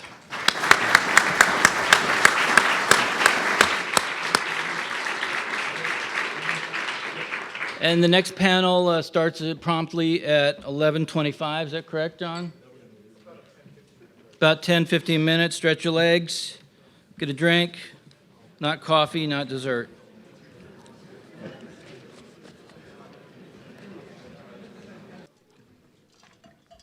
So I hope everyone's enjoying the symposium this morning. I think the last panel was absolutely fantastic. And I know as we move on to the next one here with our private sector panel, our industry panel, I know there will be some, I'm sure they will thread in their remarks, reactions on the federal side. A lot of the focus at NTIA, as we talked about, is on collaboration. So government panel and now a private sector panel as well. I'm going to go ahead and introduce my panelists here. Working right down the line here. First is Dean Brenner, who's the Senior Vice President, Spectrum Strategy and Technology Policy for Qualcomm. Next we have David Goldman. David is the Director of Satellite Policy for SpaceX. After David is Hank Holquist, Vice President of Federal Regulatory for AT&T. Then we have Chris Szymanski, who is the Director of Product Marketing and Government Affairs, the Wireless Connectivity Combo Division for Broadcom. And last but not least, Dave Wright is the Director of Regulatory Affairs and Network Standards for CommScope. I'll also observe that Dave is also president of the CBRS Alliance, and we've had a lot of conversation about CBRS today, and I'm sure that we'll continue. I thought we would start this off by a little different than the last panel of having each panelist spend just a few minutes, maybe 5 minutes or so, giving sort of just a high-level overview on their organization and some of the top priorities and issues they're looking at in Spectrum, and I think we'll build on that, follow up that with some Q&A after that. So we'll go right down the line, and Dean, you can lead us off. Okay, thanks very much, Derek, and thanks to NTIA for having me on this panel today. So for those who don't know Qualcomm, we're the world's largest manufacturer of chips for smartphones, tablets, other wireless devices, as well as one of the leading developers of 2G, 3G, 4G, and now 5G.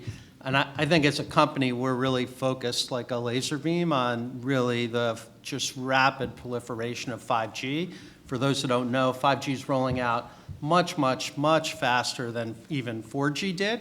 So 5G, just as a status report, 5G is now launched on 4 continents. When we launched 4G, there was, in the United States, there was one 4G device for quite some time.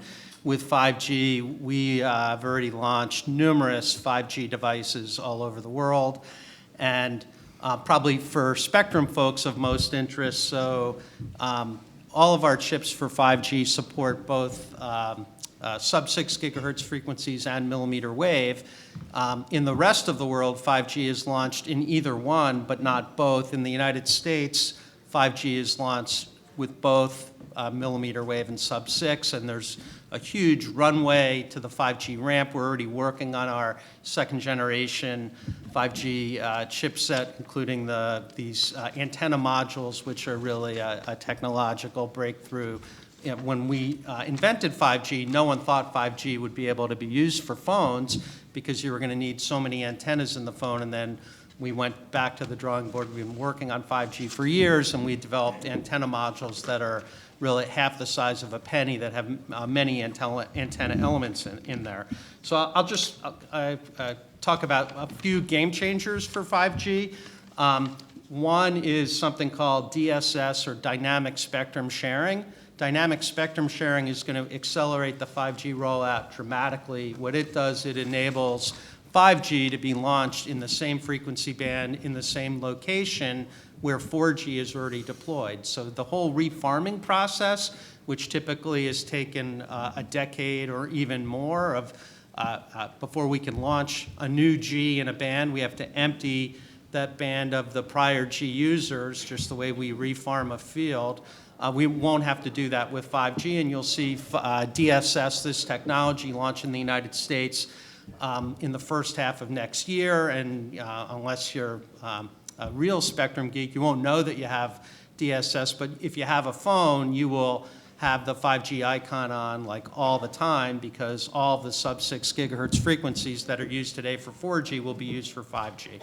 Second game changer with 5G is something we announced last week, which we call extended range millimeter wave. So the traditional orthodoxy about millimeter wave is that you have a large amount of spectrum, which is how you get these super fast data rates, but the trade-off is at these ultra high frequencies, the signal can only travel, let's say, 500 meters from one base station until you need another base station. So in the standards process, there's support for using 5G for fixed wireless access, not mobile, and that involves some higher transmit power. But in addition, again, working on advanced antenna technology, we launched last week antenna modules that are optimized for fixed wireless, and these antenna modules, when they go in a device, mean that instead of that 500-meter coverage in, let's say, a rural area, you have a mile coverage in a rural area. So all of a sudden, the last mile,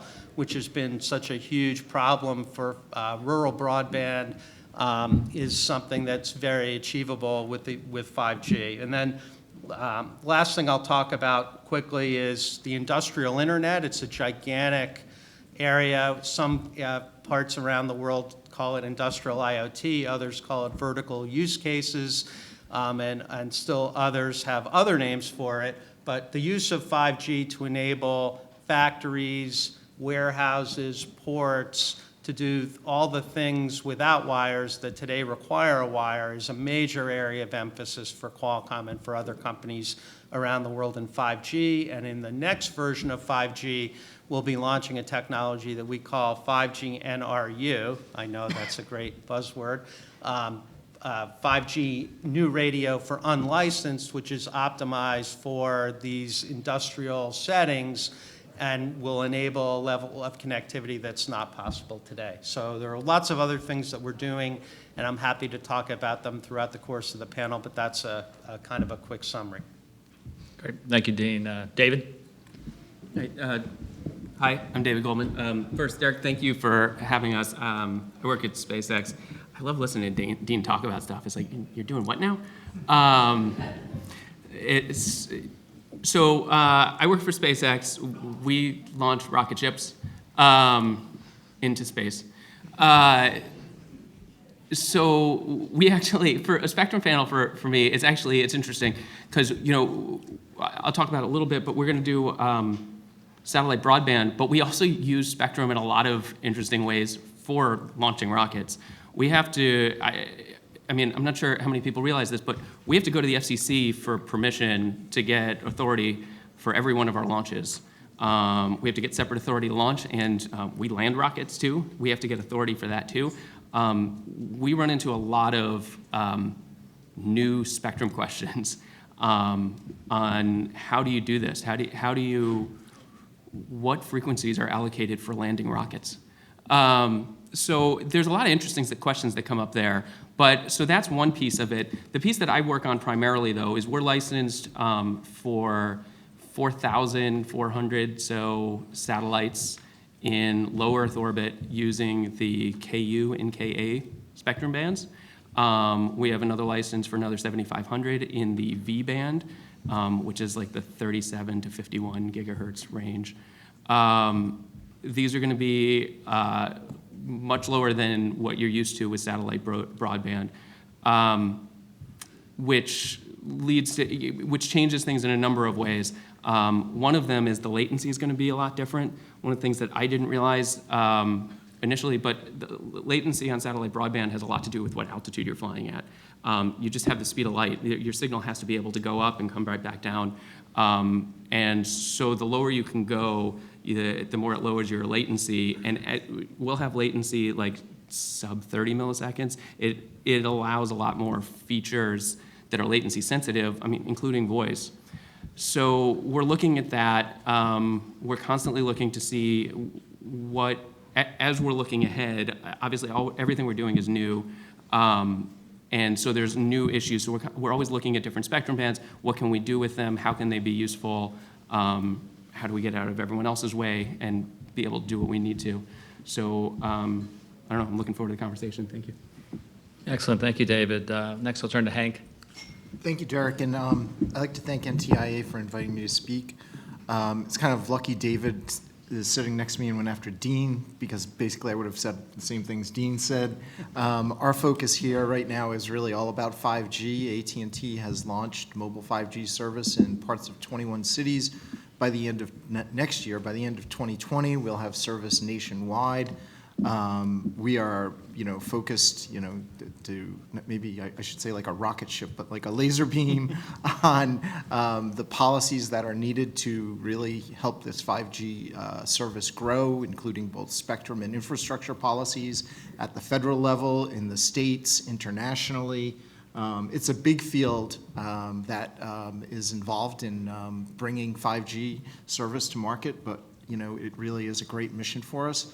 I think you got a sense on the first panel of how 5G is really, in some ways, opening a door to lots of new things. I thought the remarks from Mr. Atkins from FAA were really interesting about how they're working with commercial operators with respect to unmanned aircraft.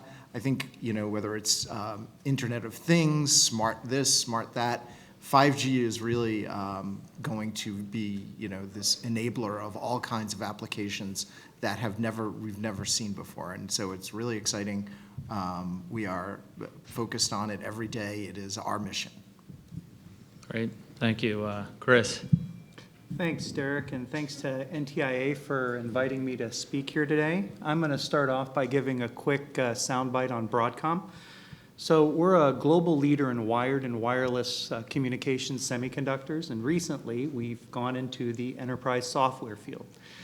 We're US headquartered. We have over 19,000 employees worldwide, and a little over half of them in the United States, living in 38 roughly different states. We're an industry leader in R&D, have well over 20,000 patents, supporting our different semiconductor and infrastructure divisions. So when we think about things from a telecommunications perspective, we're looking at it from an ecosystem. We have switches that have far more transistors than people living on the planet that can switch hundreds of gigabits a second in a data center. We support backhaul like DOCSIS, fiber, GFast, and we're in most of the components that are in your home, your set-top box, your smartphones. We love LTE and 5G. We have the filters that really power the Hero class phones, and very, very excited about Wi-Fi 6. So the result is that over 99% of all internet traffic crosses at least one Broadcom chip. So we realize that it's going to take more than just a single technology. We know that oftentimes the public debate focuses on a single technology, but it's going to be much more than that. It's an ecosystem. And so to deliver the 5G services, you need to have not only the wired and backhaul in place, but you also need to have the wireless. So first, let me talk about the backhaul. Through the leadership of NTIA, Congress, the FCC, and the U.S. industry, there's a real commitment in increasing broadband speeds, and really throughout the nation. And this has led to extraordinary levels of work and investment. And what we're seeing now with the deployment of DOCSIS 3.1, you went from having maybe 20 million homes and enterprises that had gigabit capable speeds to well over 50 million. So at least 2x increase, really almost overnight. But for the nation to realize the significant investment in backhaul, we need to make sure that the wireless spectrum keeps pace. And from a Broadcom perspective, Wi-Fi is really how Americans experience broadband. It is the single most important wireless technology for broadband access today, and it's the way that most Americans use and take advantage of their wireline networks. People just aren't plugging away in the corner of their room these days experiencing the internet. It's all done wirelessly. According to Cisco, the lion's share of wireless internet traffic, over 70%, goes over Wi-Fi. And they project that demand for unlicensed spectrum is only going to increase as 5G networks are deployed and more cellular traffic is offloaded. And as Dean had mentioned, there's a 5G new radio unlicensed standard as well. We simply don't have enough unlicensed spectrum to keep up with this demand. And the spectrum that we have doesn't support the wide channels that are really going to help take advantage of the latest standard, Wi-Fi 6. Wi-Fi 6 is capable of operating in a 160 megahertz channel. It'll deliver 10 gigabits per second for a single access point and up to 2 gigabits a second for a single user. This capability is critical for supporting 5G services, but the US lacks a sufficient number of 160 megahertz channels to keep pace. And really 160 is just the beginning. Soon you're going to see DOCSIS, the next generation of DOCSIS, DOCSIS 4, which will be capable of burning through roughly 10 gigabits per second. And so the IEEE has begun standardizing the next iteration of Wi-Fi 802.11be, which will require 320 megahertz channels of spectrum. So the industry's moving, maybe quite a bit faster than the spectrum allocations are. So fortunately, the FCC chairman, Pai, has recognized the need for more mid-band spectrum and is considering 5, 9, and 6 gigahertz bands to meet Wi-Fi's growing spectrum needs. These bands will deliver up to 10 160 megahertz channels and 3 320 megahertz channels. So it'll be a game changer for broadband deployment in America's residences and enterprises. And so one of the things that we look at as a chip maker is scale. Is the U.S. the only country that's looking at this? What are the opportunities worldwide? And we're happy to report that Europe is also actively engaged in the 6 gigahertz, making it available for low-power indoor operations and very low-power portable.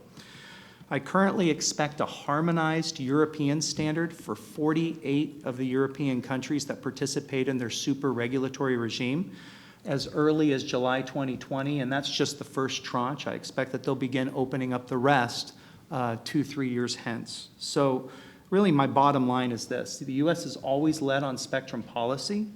To keep our position, we really need to address this well-recognized need for more unlicensed spectrum to power 5G services. The 5.9 and 6 gigahertz bands are exactly the right frequencies to focus on, but time is of the essence, so let's make it happen. Great. Thank you, Chris. Appreciate it. Dave? Thank you, Derek, and thanks to NTIA for the invitation to participate. And I apologize for my voice. I've been dealing with a little summer cold. Hopefully on the tail end of it, and hopefully it won't be a problem. But in any event, I am with CommScope in the office of our Chief Technology Officer overseeing regulatory and standards. And for those of you who aren't familiar with CommScope, we are a leading provider of connectivity solutions, and that's a little bit nebulous because we do just about a little bit of everything. So we do structured cabling, both copper and fiber. We make a lot of active electronics for the wireline industry. So Chris was talking about a lot of the DOCSIS solutions, which the cable operators deploy for residential broadband services. We supply a lot of that equipment, both in their, their core networks and infrastructure networks, as well as in the residences of their subscribers, so the actual customer premises equipment, or CPE. And I will try to remember to define all my acronyms as I go. So that's DOCSIS. We do a lot of fiber to the home products and solutions as well, globally. And then probably more germane to this discussion, we are a leading provider of wireless solutions as well, and wireless including unlicensed products. So we are the owner of Ruckus Networks. Ruckus is one of the leading providers of carrier and enterprise-grade Wi-Fi solutions, again, globally. We also provide antenna systems to mostly mobile operators for everything from really 2G, 3G, 4G, and now 5G.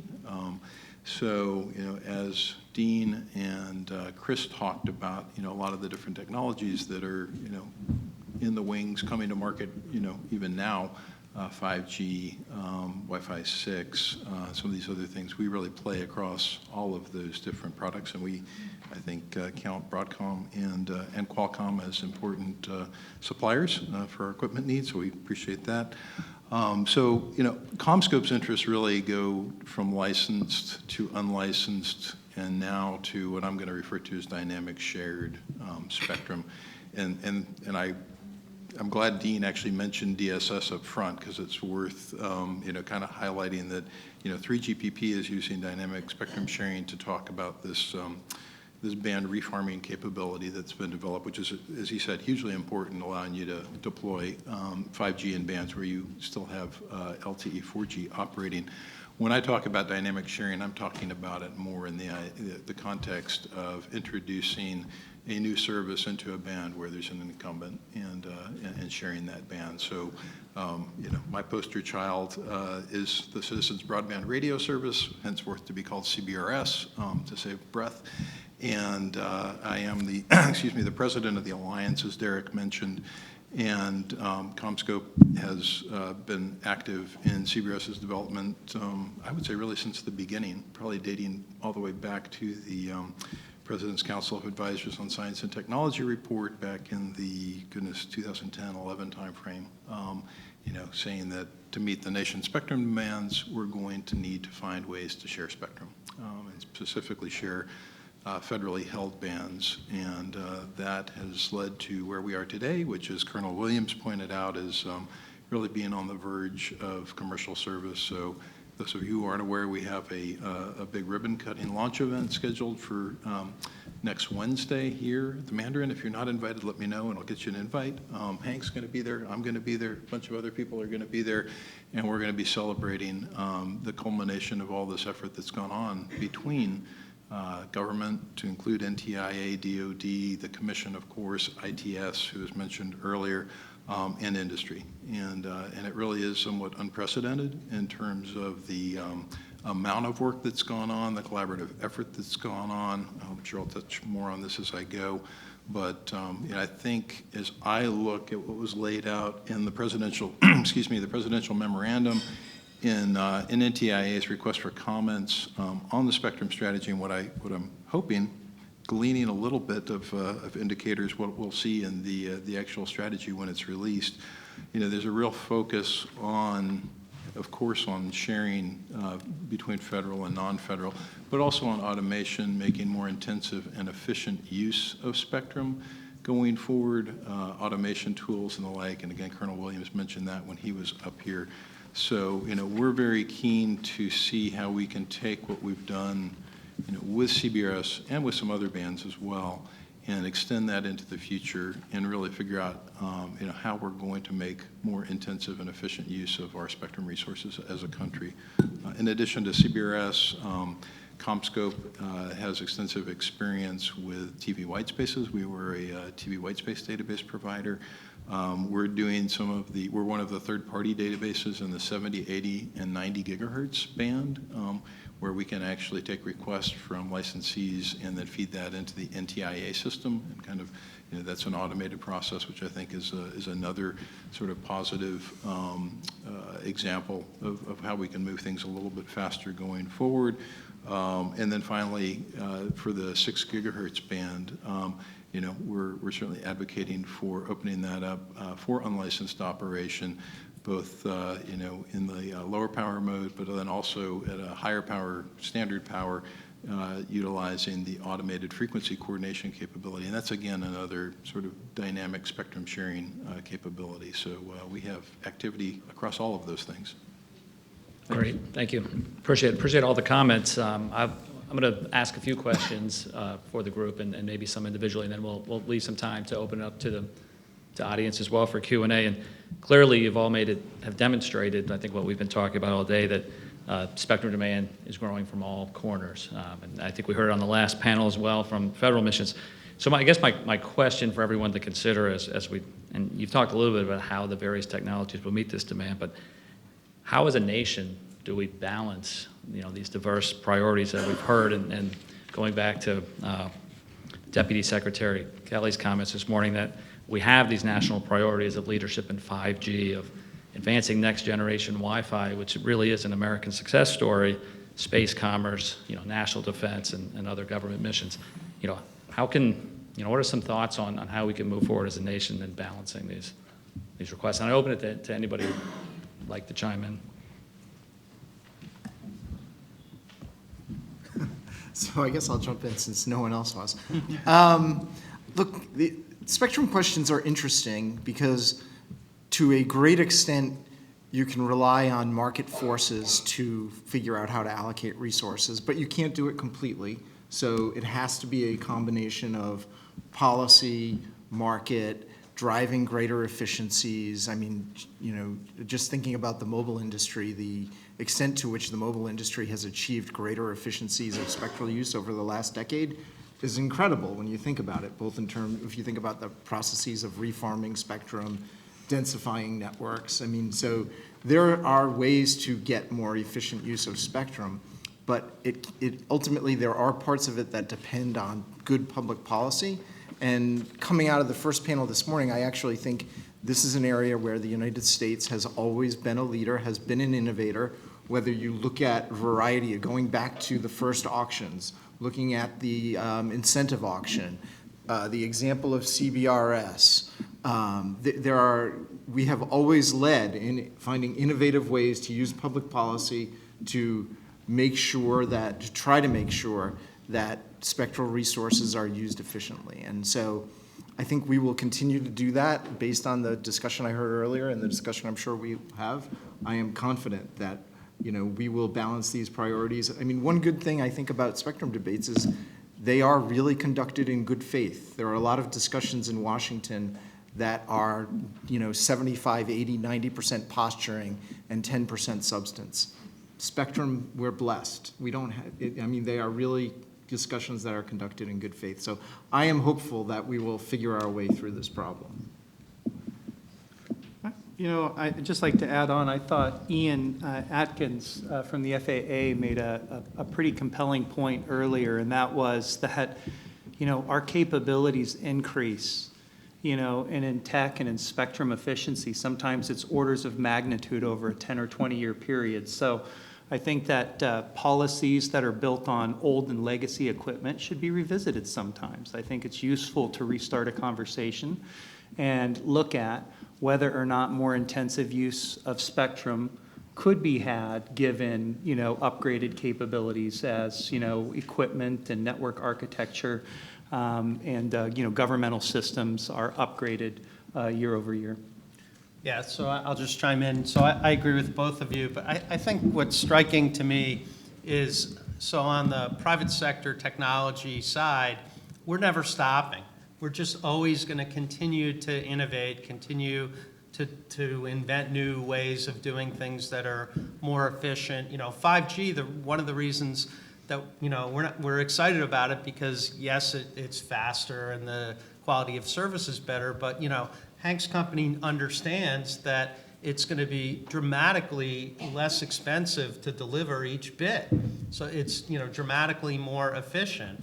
So, and I think with CV to X in the 5.9 gigahertz band, the reason we, if it wasn't a lot better, we wouldn't have invented it, right? So there's a legacy technology. Unfortunately, the FCC's rules dictate that that's the only technology that can be deployed in the band, called DSRC. And, if DSRC was the best there was, then there'd be no reason for anyone to invent anything new.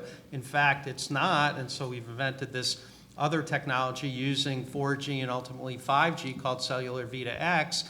And the reason we need FCC action is because, unfortunately, this is one of the few areas where the rules dictated a technology, and that technology just isn't the most efficient. And that's why there isn't a car maker who's currently deploying it. And instead, the only car maker that wants to deploy a new technology, any technology in the 5.9 band, is Ford, and they want to deploy CV2X, and we need FCC action to fix it. But I think it's just that the pace of innovation from the private sector is going to constantly accelerate, and it gives rise to these knotty, tricky spectrum policy issues. But we're not stopping. Just because it's a knotty issue, no one's stopping. Yeah, so everyone is saying efficiency, and that's absolutely right. But I think partly you have to ask, what does efficiency really mean? And I think what I heard Hank and Dean talking about is they're driving, for them, efficiency is within their license, serving as many people as they possibly can. But what you're actually asking about is, we have all these new technologies that are trying to compete for this. We have new entrants who are trying to come in all over the place. How do we jam in all this new stuff into this, which isn't just serving as many customers as you possibly can within your license? It's how do you coexist? And so I think that there's a question that's sitting there of, do our policies actually drive people towards developing systems that can coexist well? I think, we look at 3.5, I think you're seeing some stuff there. But are the incentives within the policies actually to develop a system that does allow new entrants in and does allow new technologies in? Or are the incentives actually, I want to cordon off everything I can for myself, and then I'll serve the customers that I can, but I actually don't want to let anyone else in. And are the policies changing the economics there at all for anybody? So I think that's a hard question. But I also, just a little bit of a counterintuitive point, as we look at some of these new spectrum bands, especially as we look higher and higher in the millimeter waves, I know we're talking a lot about the lower ones, but as we look higher and higher, it may be worth holding off on allocating spectrum as technologies develop. We may be getting ahead of ourselves a little bit on some of this. And to Dean's point on DSRC, I think the FCC thought when they allocated this for DSRC 15 years ago, longer? 20 years ago, they thought they were doing something brilliant. This was a new technology. They were allowing this to flourish. It was a new idea. But technology passed it. And now we have this legacy rule that now is preventing new technology from coming in, new, more efficient technology coming in. And I think as we look higher and higher, that was really high at the time. Now we're looking way higher than that. I think it's worth it to be asking the same question of, are we actually allocating something, and are we setting rules that are going to be with us for decades that maybe we don't actually know how this is developing out yet, and maybe we want to allow the spectrum to develop first. So the one point I want to make in response to that is there is a big difference between allocating spectrum to a specific technology and allocating spectrum for flexible use.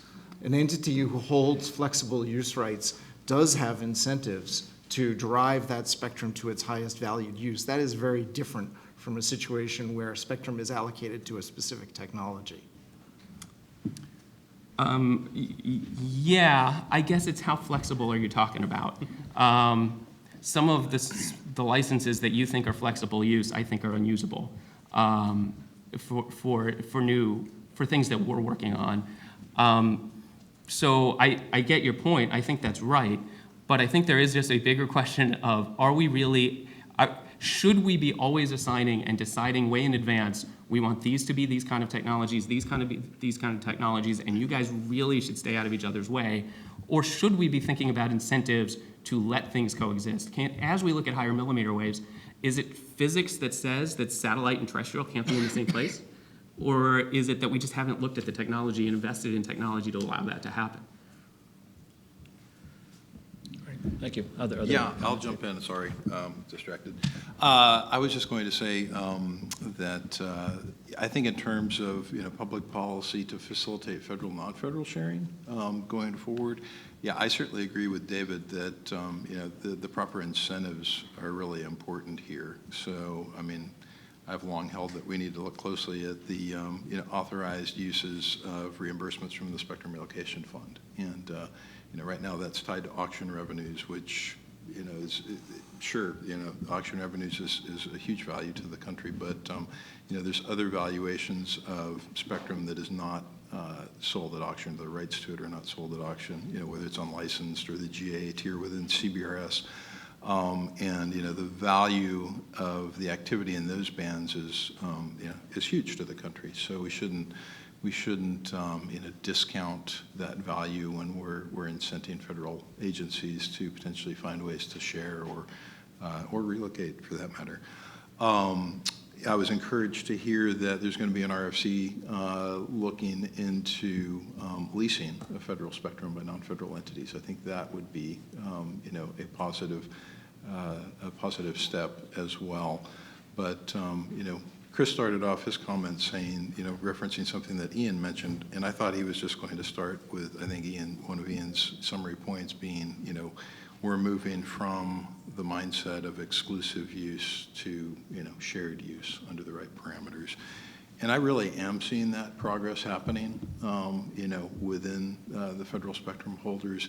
And I watched this event last year. I wasn't here, but I watched the stream of it. And, I remember Colonel Williams spending a good amount of time last year talking about how the attitudes within DoD really have evolved.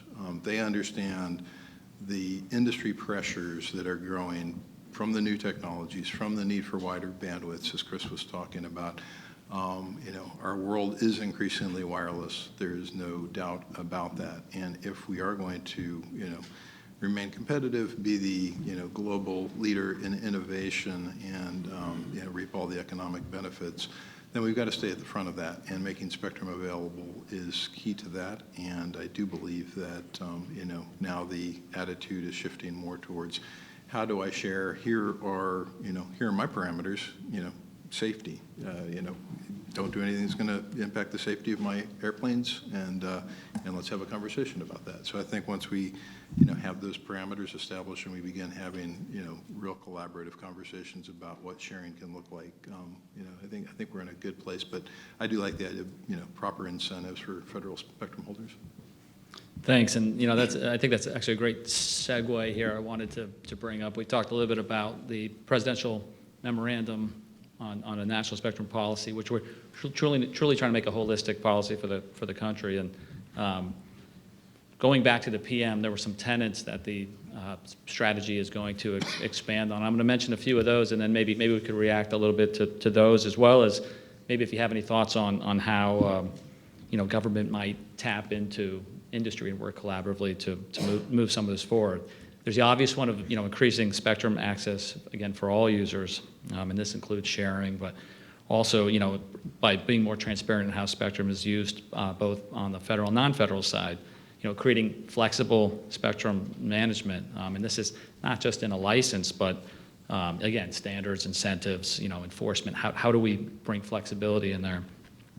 R&D and beyond R&D, research and development, testing and evaluation as well, to advance these technologies. To, I know again, citing back to Colonel Williams, was really excited about R&D efforts, building this secure, automated capability to facilitate assessments, and that's going to require a lot of collaborative work within the federal government, both with the federal agencies as well as NTIA and FCC collaboration, and then overall, with a mission to improve the global competitiveness of the U.S., both terrestrial and space industry. So again, if anyone has any sort of thoughts, and I know you're waiting to see the full text of the strategy, of course, but building on those tenets a little bit.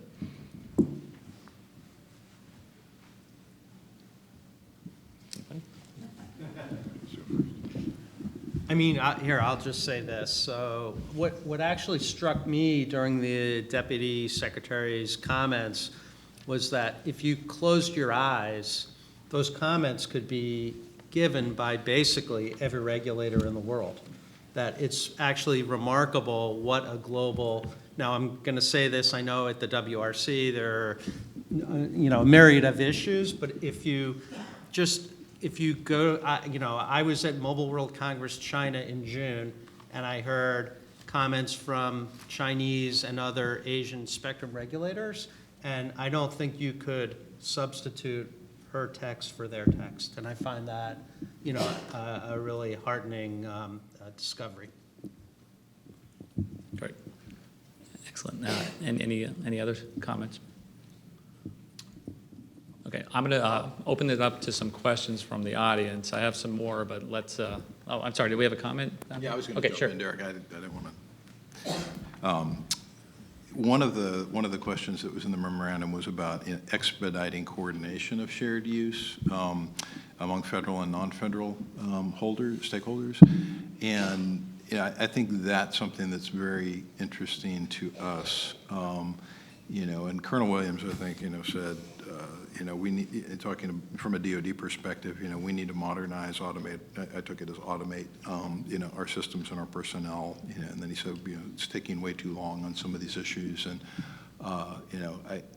I would agree with that assessment. I'm really excited that we are having, a launch event next Wednesday, and we're on the, cusp of launching commercial service in the CBRS band. But I'd be disingenuous if I said I wish this hadn't happened, a year or more ago.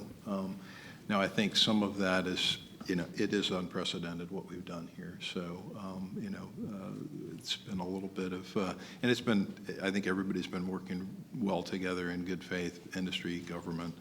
But it's the first time we've done some of these things. It's the first time we've had to go through the process of certifying these ESC systems, which is the environmental sensing capability sensors that sit there and look for the signatures of military radar systems. So understandably, the military is very concerned about making sure that that doesn't compromise operational security in any way, and that's taken a good amount of time to work through that and make sure everybody was comfortable, signed off on the approach.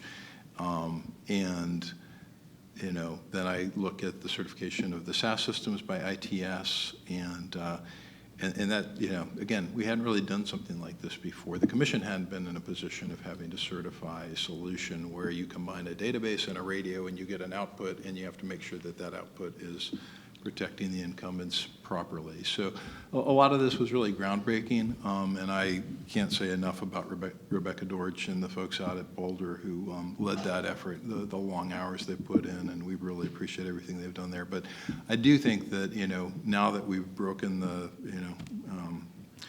seal on some of this for the first time, I do hope we'll be able to move faster going forward. And I think, it ties back into the conversation about automation tools. A lot of it comes back to sort of early disclosure of, federal incumbent operations. As much information as can be made available to industry, and obviously, with the DoD in particular, there's, security and classified information issues at times. But, if we can get early disclosure of incumbent systems, locations, parameters, so that industry can work those problems early in the process, I think that'll definitely help expedite things. Yeah, and I actually just mostly wanted to double down on both comments. What Dean was saying, I don't think I was necessarily clear on it early on. The system we're building is a global system. We're going to be, when we start launching, we're non-geosynchronous orbit satellites, so we're everywhere at once. From our perspective, this has to be global. This has to be decided internationally. What Dean is saying is very heartening, that he's hearing countries around the world all kind of thinking the same thing. That has to be the right answer. These systems are going to be more and more global as we push forward, and so it has to be, everyone has to work together. We also, we support bidirectional sharing, and I think that we have, the spectrum that we have has federal users in it. And absolutely, to your point exactly, of we need to be able to coordinate quickly. We need to be able to know their capabilities. We share our capabilities. I think both points were 100% right. Great, thank you. Do we have interest in them? Yeah, I would just like to dispel one. Wait for the mic. Just hold on a second.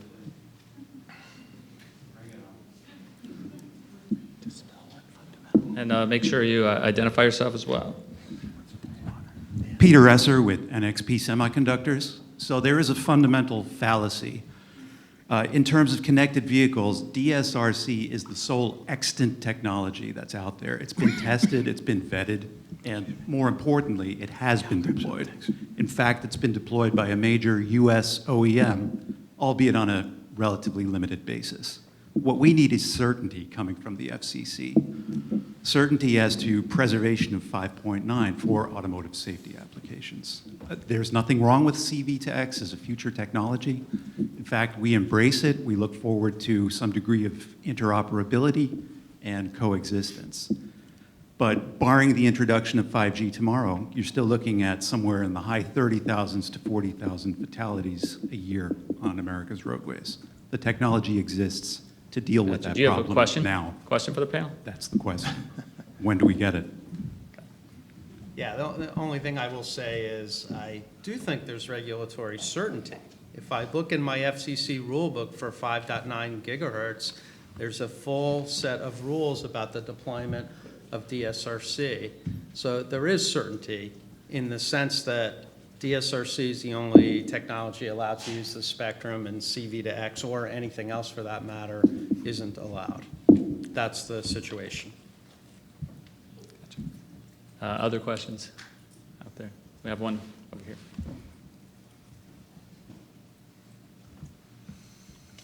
Yeah, I'm Scott Patrick, Baker Hostetler. I have a question for the whole panel, but maybe Dean, you might be the lead on it to the extent that the conversation goes. So I heard David talk about coexistence and new technologies and intense use. At the millimeter band or at the millimeter waves, adjacent users, adjacent channel users, are the traditional techniques working for the higher bands, or will new technologies be needed for these kinds of intense operations to work? Yeah, thanks for that question. So one of the marvels of millimeter wave for 5G is it's highly directional. So we have these techniques that we call beamforming, and so we're using the spectrum in these very, very narrow beams. The beams encompass a large amount of spectrum, but in a very highly directional manner. So that actually means that in terms of out-of-band emissions and that sort of thing, it's actually there aren't the kinds of problems that you have when you're going in a more omnidirectional manner. So one of the things I think about when I think about new technologies and new disruptive technologies in frequency bands, I agree with David. I think we should not rush to allocate things for a specific purpose. If I just think about ultra-wideband technology in the beginning, it was really meant to cut the cord. We were going to connect everything, our set-top box, our TV with ultra-wideband technology, and it was going to be goodness. Never really materialized, right? And then it was, you start looking at the 60 gigahertz, and you start looking at, well, we can cut the cord with 60 gigahertz. With WiGig, we're going to do all of these, disruptive things with 60 gigahertz.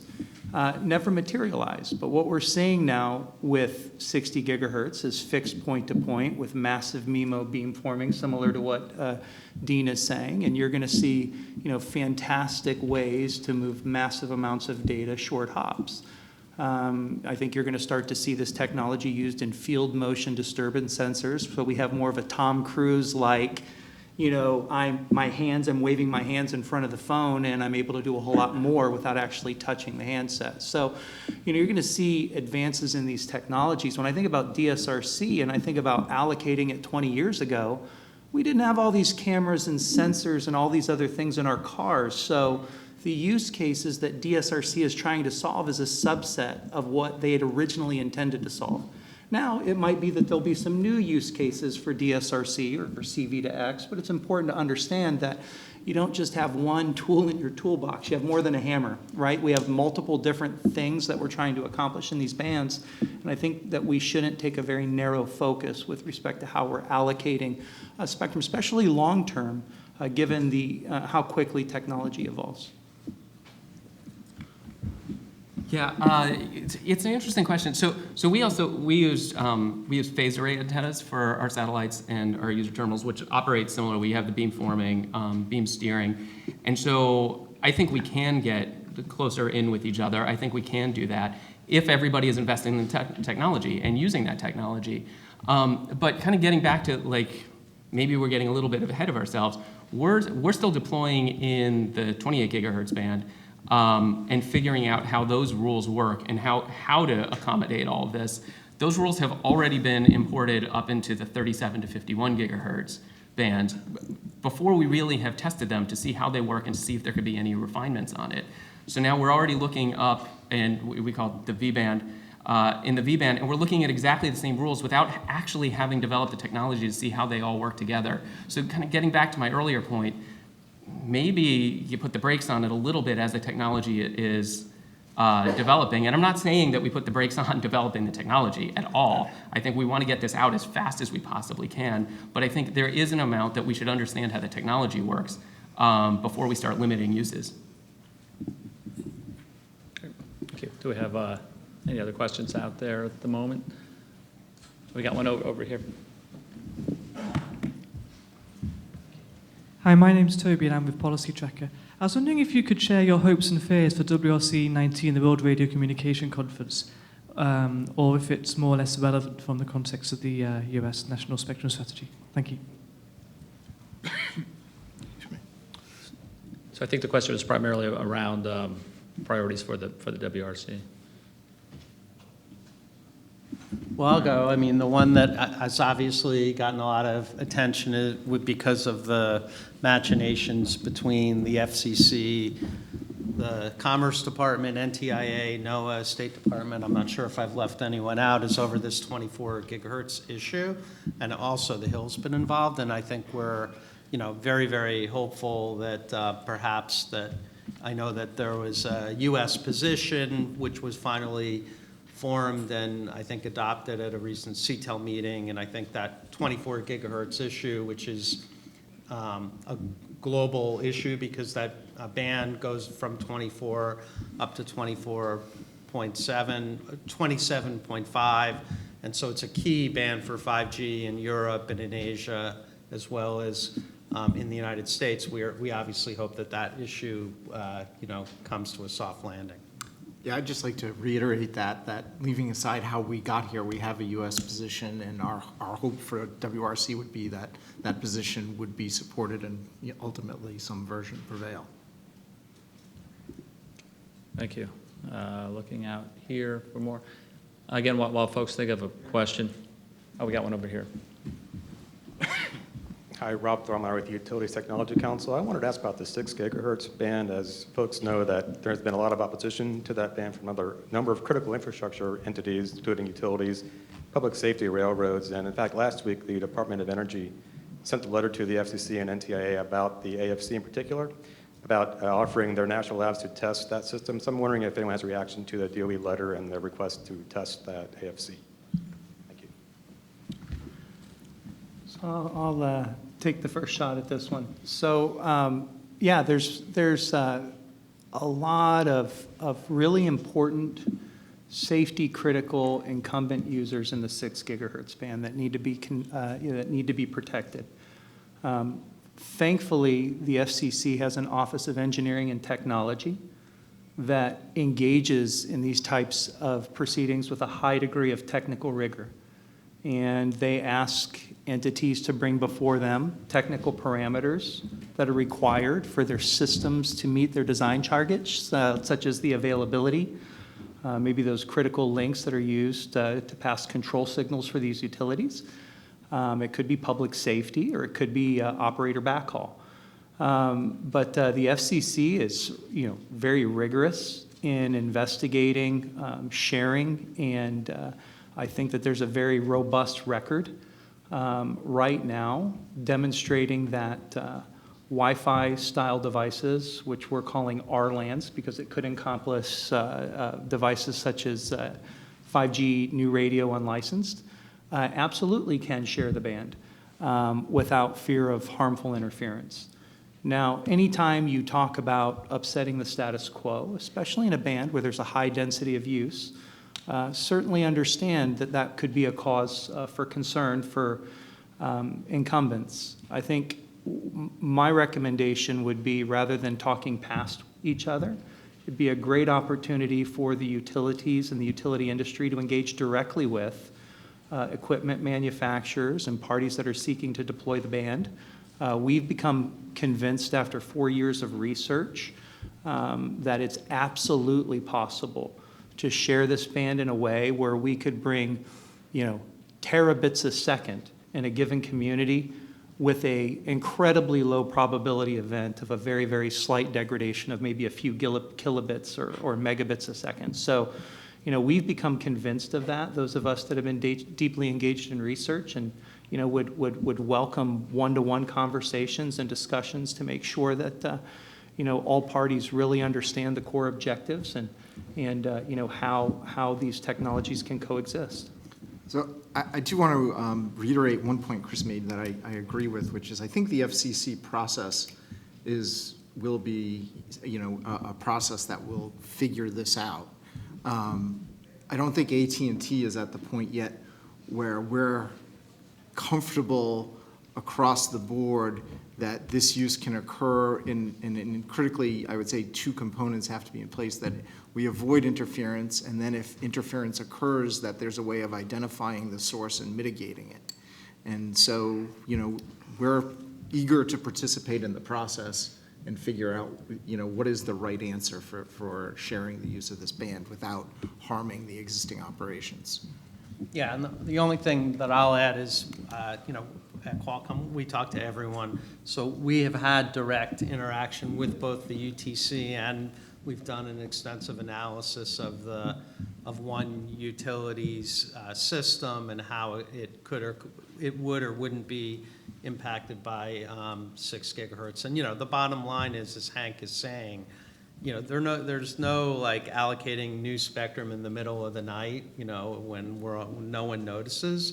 So obviously these issues are, vetted and through the exhaustive FCC process and the proper technical solution will be reached. And we're continuing to work with everyone who has a stake in the band to make sure, obviously, the spectrum can't be allocated unless and until everyone's confident that it's going to work well, just the way we have done with CBRS.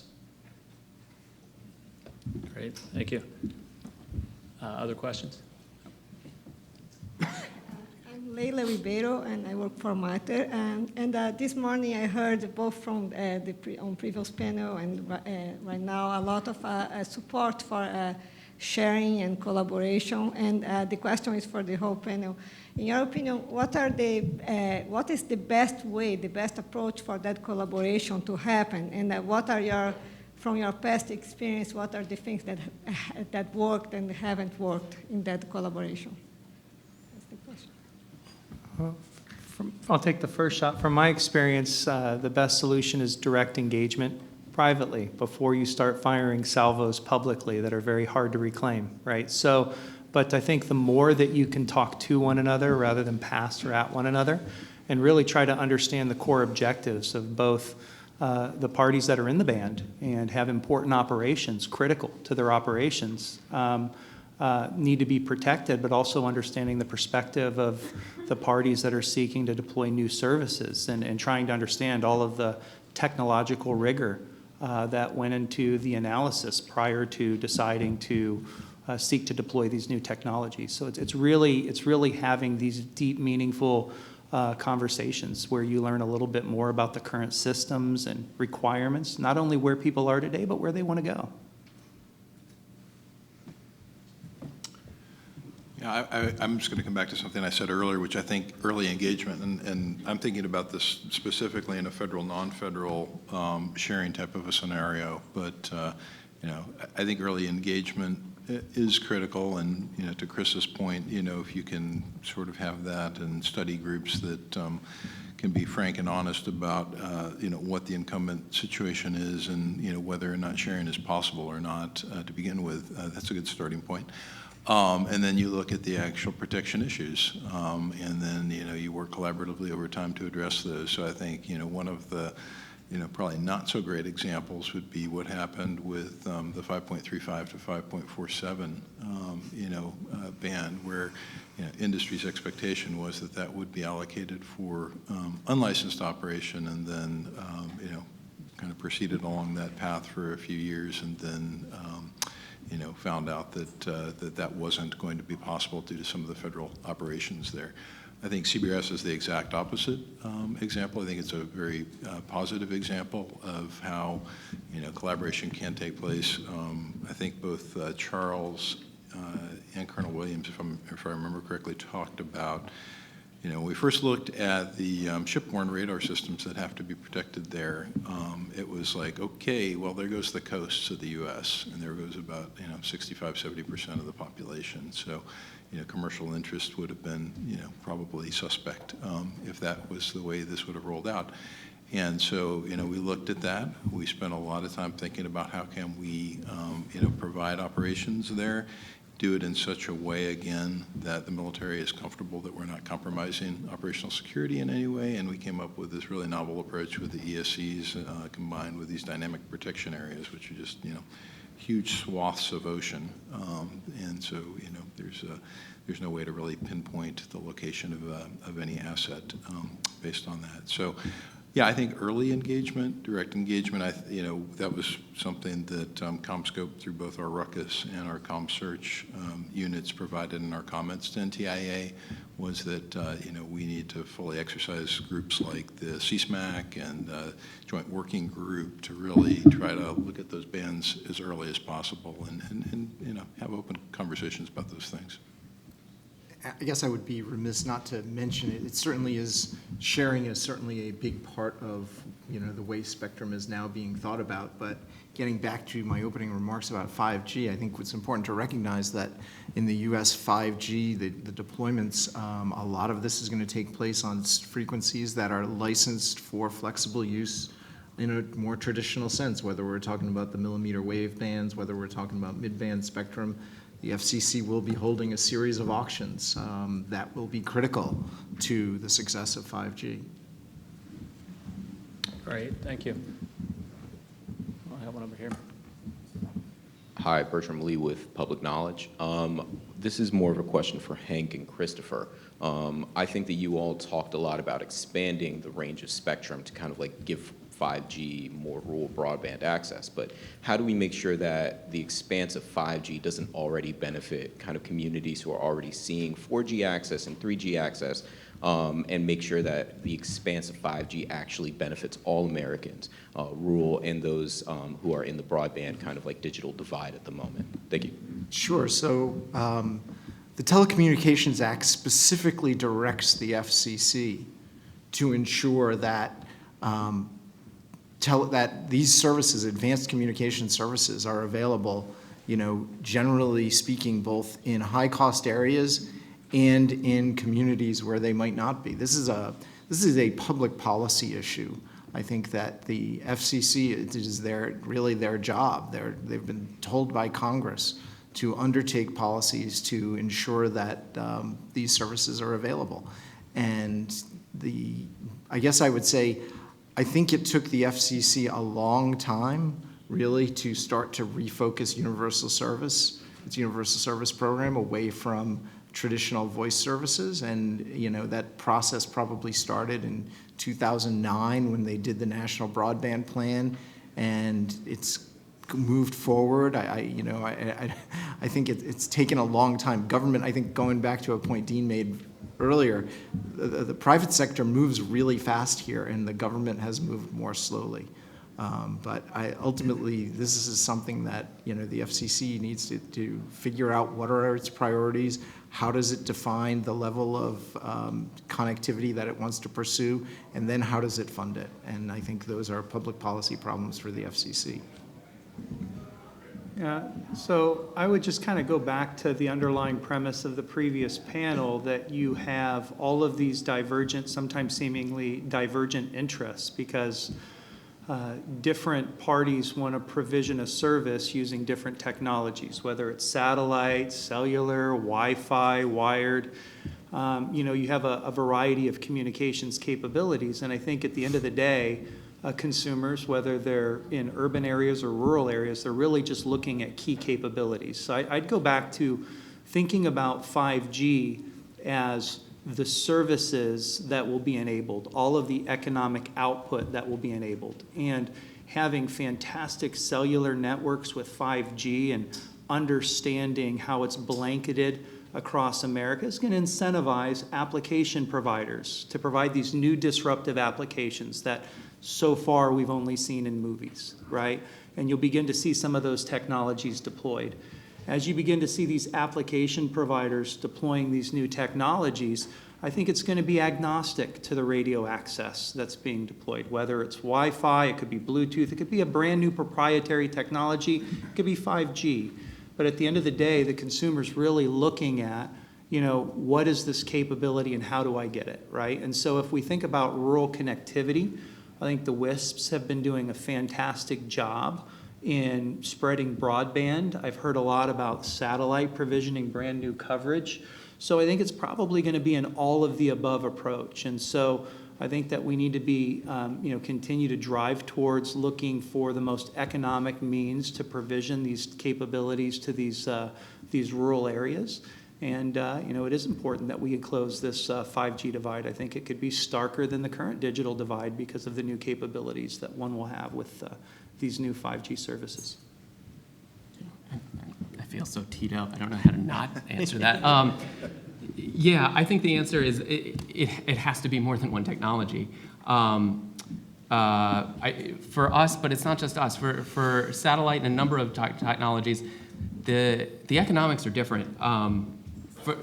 just using us as the example, it doesn't cost us any more to be in a rural area than an urban area. And in fact, we might be able to provision higher throughput, more bandwidth in the rural areas early on. And so it's a complement. These things have to work together. This is why we have to think about our spectrum policy cohesively across all these different technologies and enable as many technologies as you can, because they're all going to have different strengths and they're going to reach different people.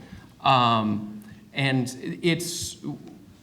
you can do it in two different ways. Is because there's the other technologies that serve directly, but there's also, like I said, we're going to have a lower latency because of our lower altitude. That means some of these new satellite systems that are just coming online are going to be great for backhaul for 5G.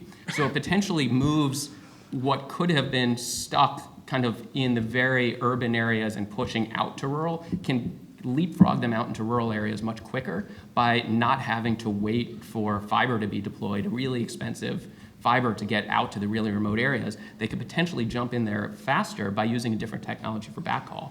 So I think you have to look at the different technologies that are available. And again, that's why we have to look at all the different all the spectrum bands and make sure we're enabling as many technologies as we can. Yeah, I was just going to mention, in my opinion, one of the use cases for CBRS that's going to probably see immediate traction once we get authorized for commercial service will be fixed wireless, actually. And there's a lot of reasons for that: pent-up demand, propagation characteristics of 3.5 at the powers that we can operate at, the availability of a CPE ecosystem, right? It's relatively easy for people to adapt their existing Part 90 CPE, which operates in the 3650 to 3700 range, to cover the full 3550 to 3700. And then, as David was mentioning, in the context of satellite, the same thing sort of applies with CBRS, right? We expect there to be more contention or demand for the spectrum in the metropolitan area, so urban, suburban. That's where I would expect the mobile operators, cable operators, enterprises, potentially industrial users will be trying to access the spectrum, whether at the PAL tier, that is the protected access tier, or at the GAA, general authorized tier.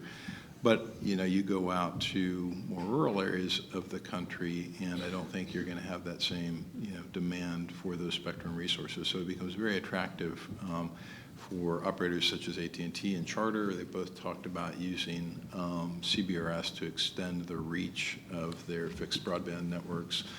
And then the WISP community, which Chris mentioned, they're very eager to have access to the full 150 megahertz of bandwidth, not just the upper 50, and then to get some of the mass market economics that are going to come along with this ecosystem that is formed around the opportunity. So fully agree with all the comments here about it's going to take a range of technologies and types of spectrum to tackle the rural connectivity issue, but I do think CBRS is going to help.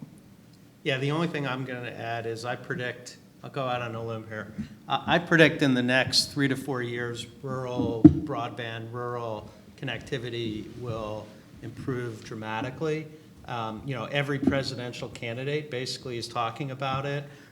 It's a major focus at the FCC. We finally do have all these different technologies that we've talked about: extended range millimeter wave, satellite, CBRS. There will be more fiber build out, as expensive as it is. So I actually think in the next 3 or 4 years it'll have to be solved. Great, thank you. I mean, that was great responses to the question. That was actually going to be my next, sort of took over the next question I had, and really struck too by, you have a lot of diverse interests up here from these technology companies, but they actually agree on quite a bit. So that's great. I've got one more, unless there's a question out there. I was going to wrap up, try to maybe tie these two panels together a little bit. I thought from FAA, D&D, DoD, and others on the panel, they really expressed a real openness to innovation, to private sector collaboration, to private sector tools. I just wonder if you guys could comment a little bit on some thoughts on moving forward there. I know you certainly work with them now, but in terms of collaboration with federal spectrum users, both to share spectrum, but also potentially as a customer of new services. And Hank, of course, you have on the local government side, you have FirstNet, and maybe parallels at some level on federal side. But any sort of thoughts on I'm sure there were reactions to FAA and DoD and their other comments on maybe some ideas moving forward.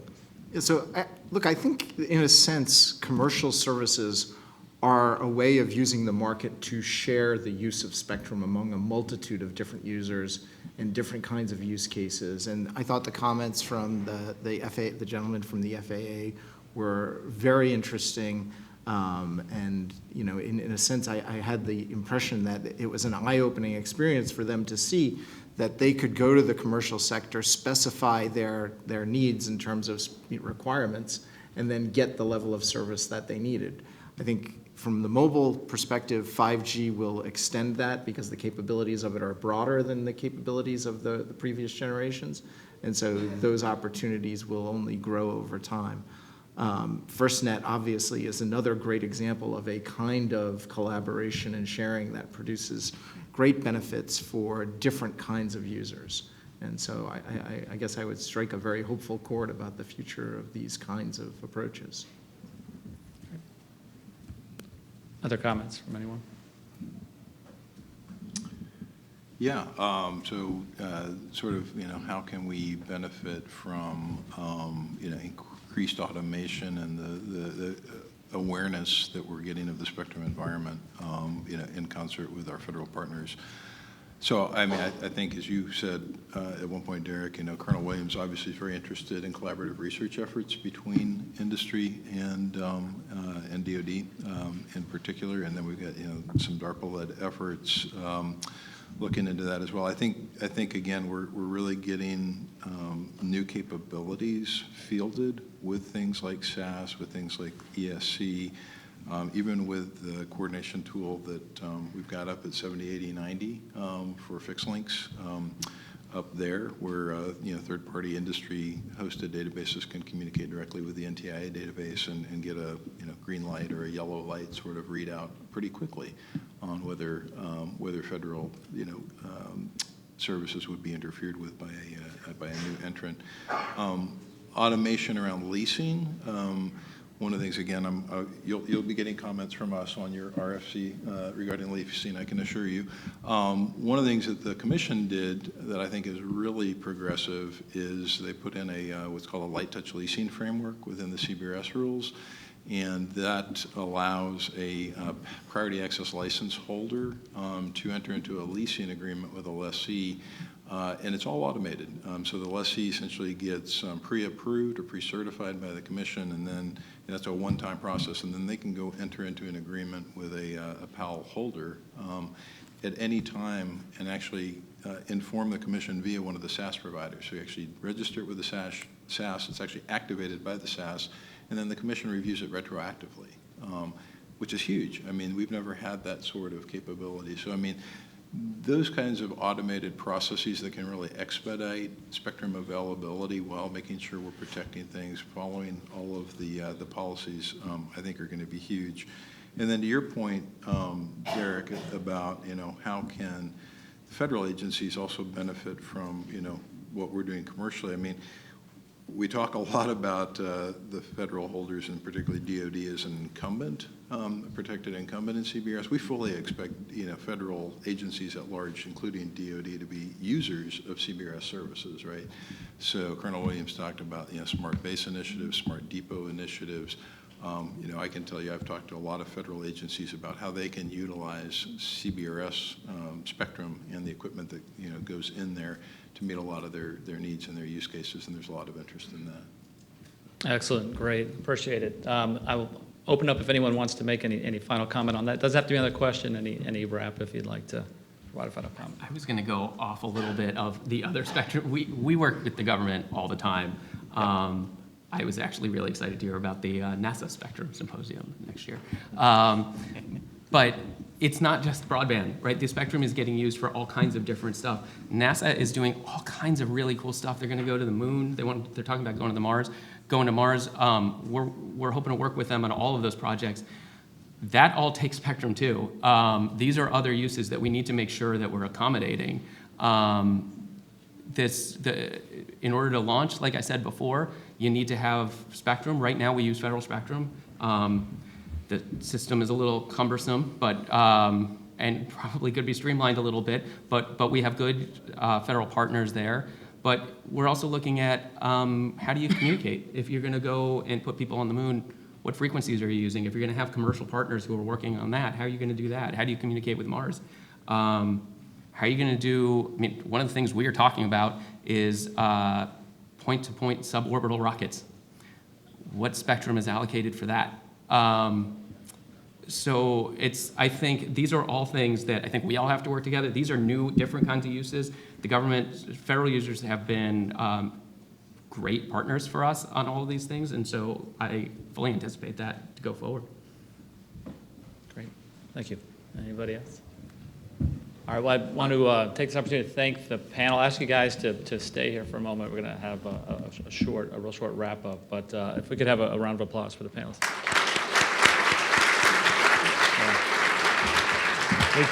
I know we certainly look forward to the continued collaboration with the private sector and the government as well. And as was mentioned, we have the CSMAC starting back up October 1 meeting. I'm going to invite Acting Deputy Assistant Secretary Doug Keekoff to provide some brief closing remarks. Thank you.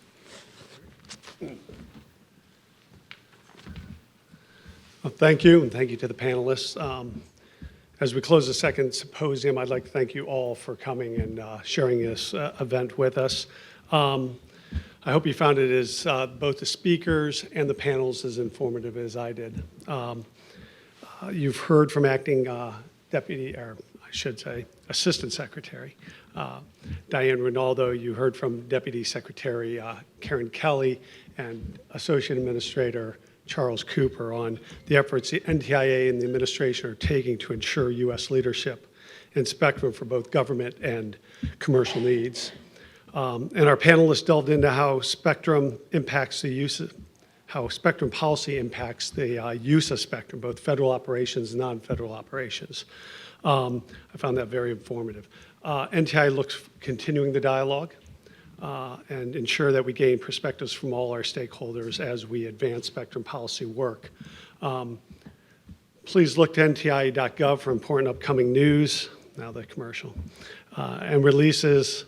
Follow us on Twitter at ntia.gov. And before we break, I would just like to thank the Office of Spectrum Management team for all the work they did in pulling this together. So thank you. And thank you for coming.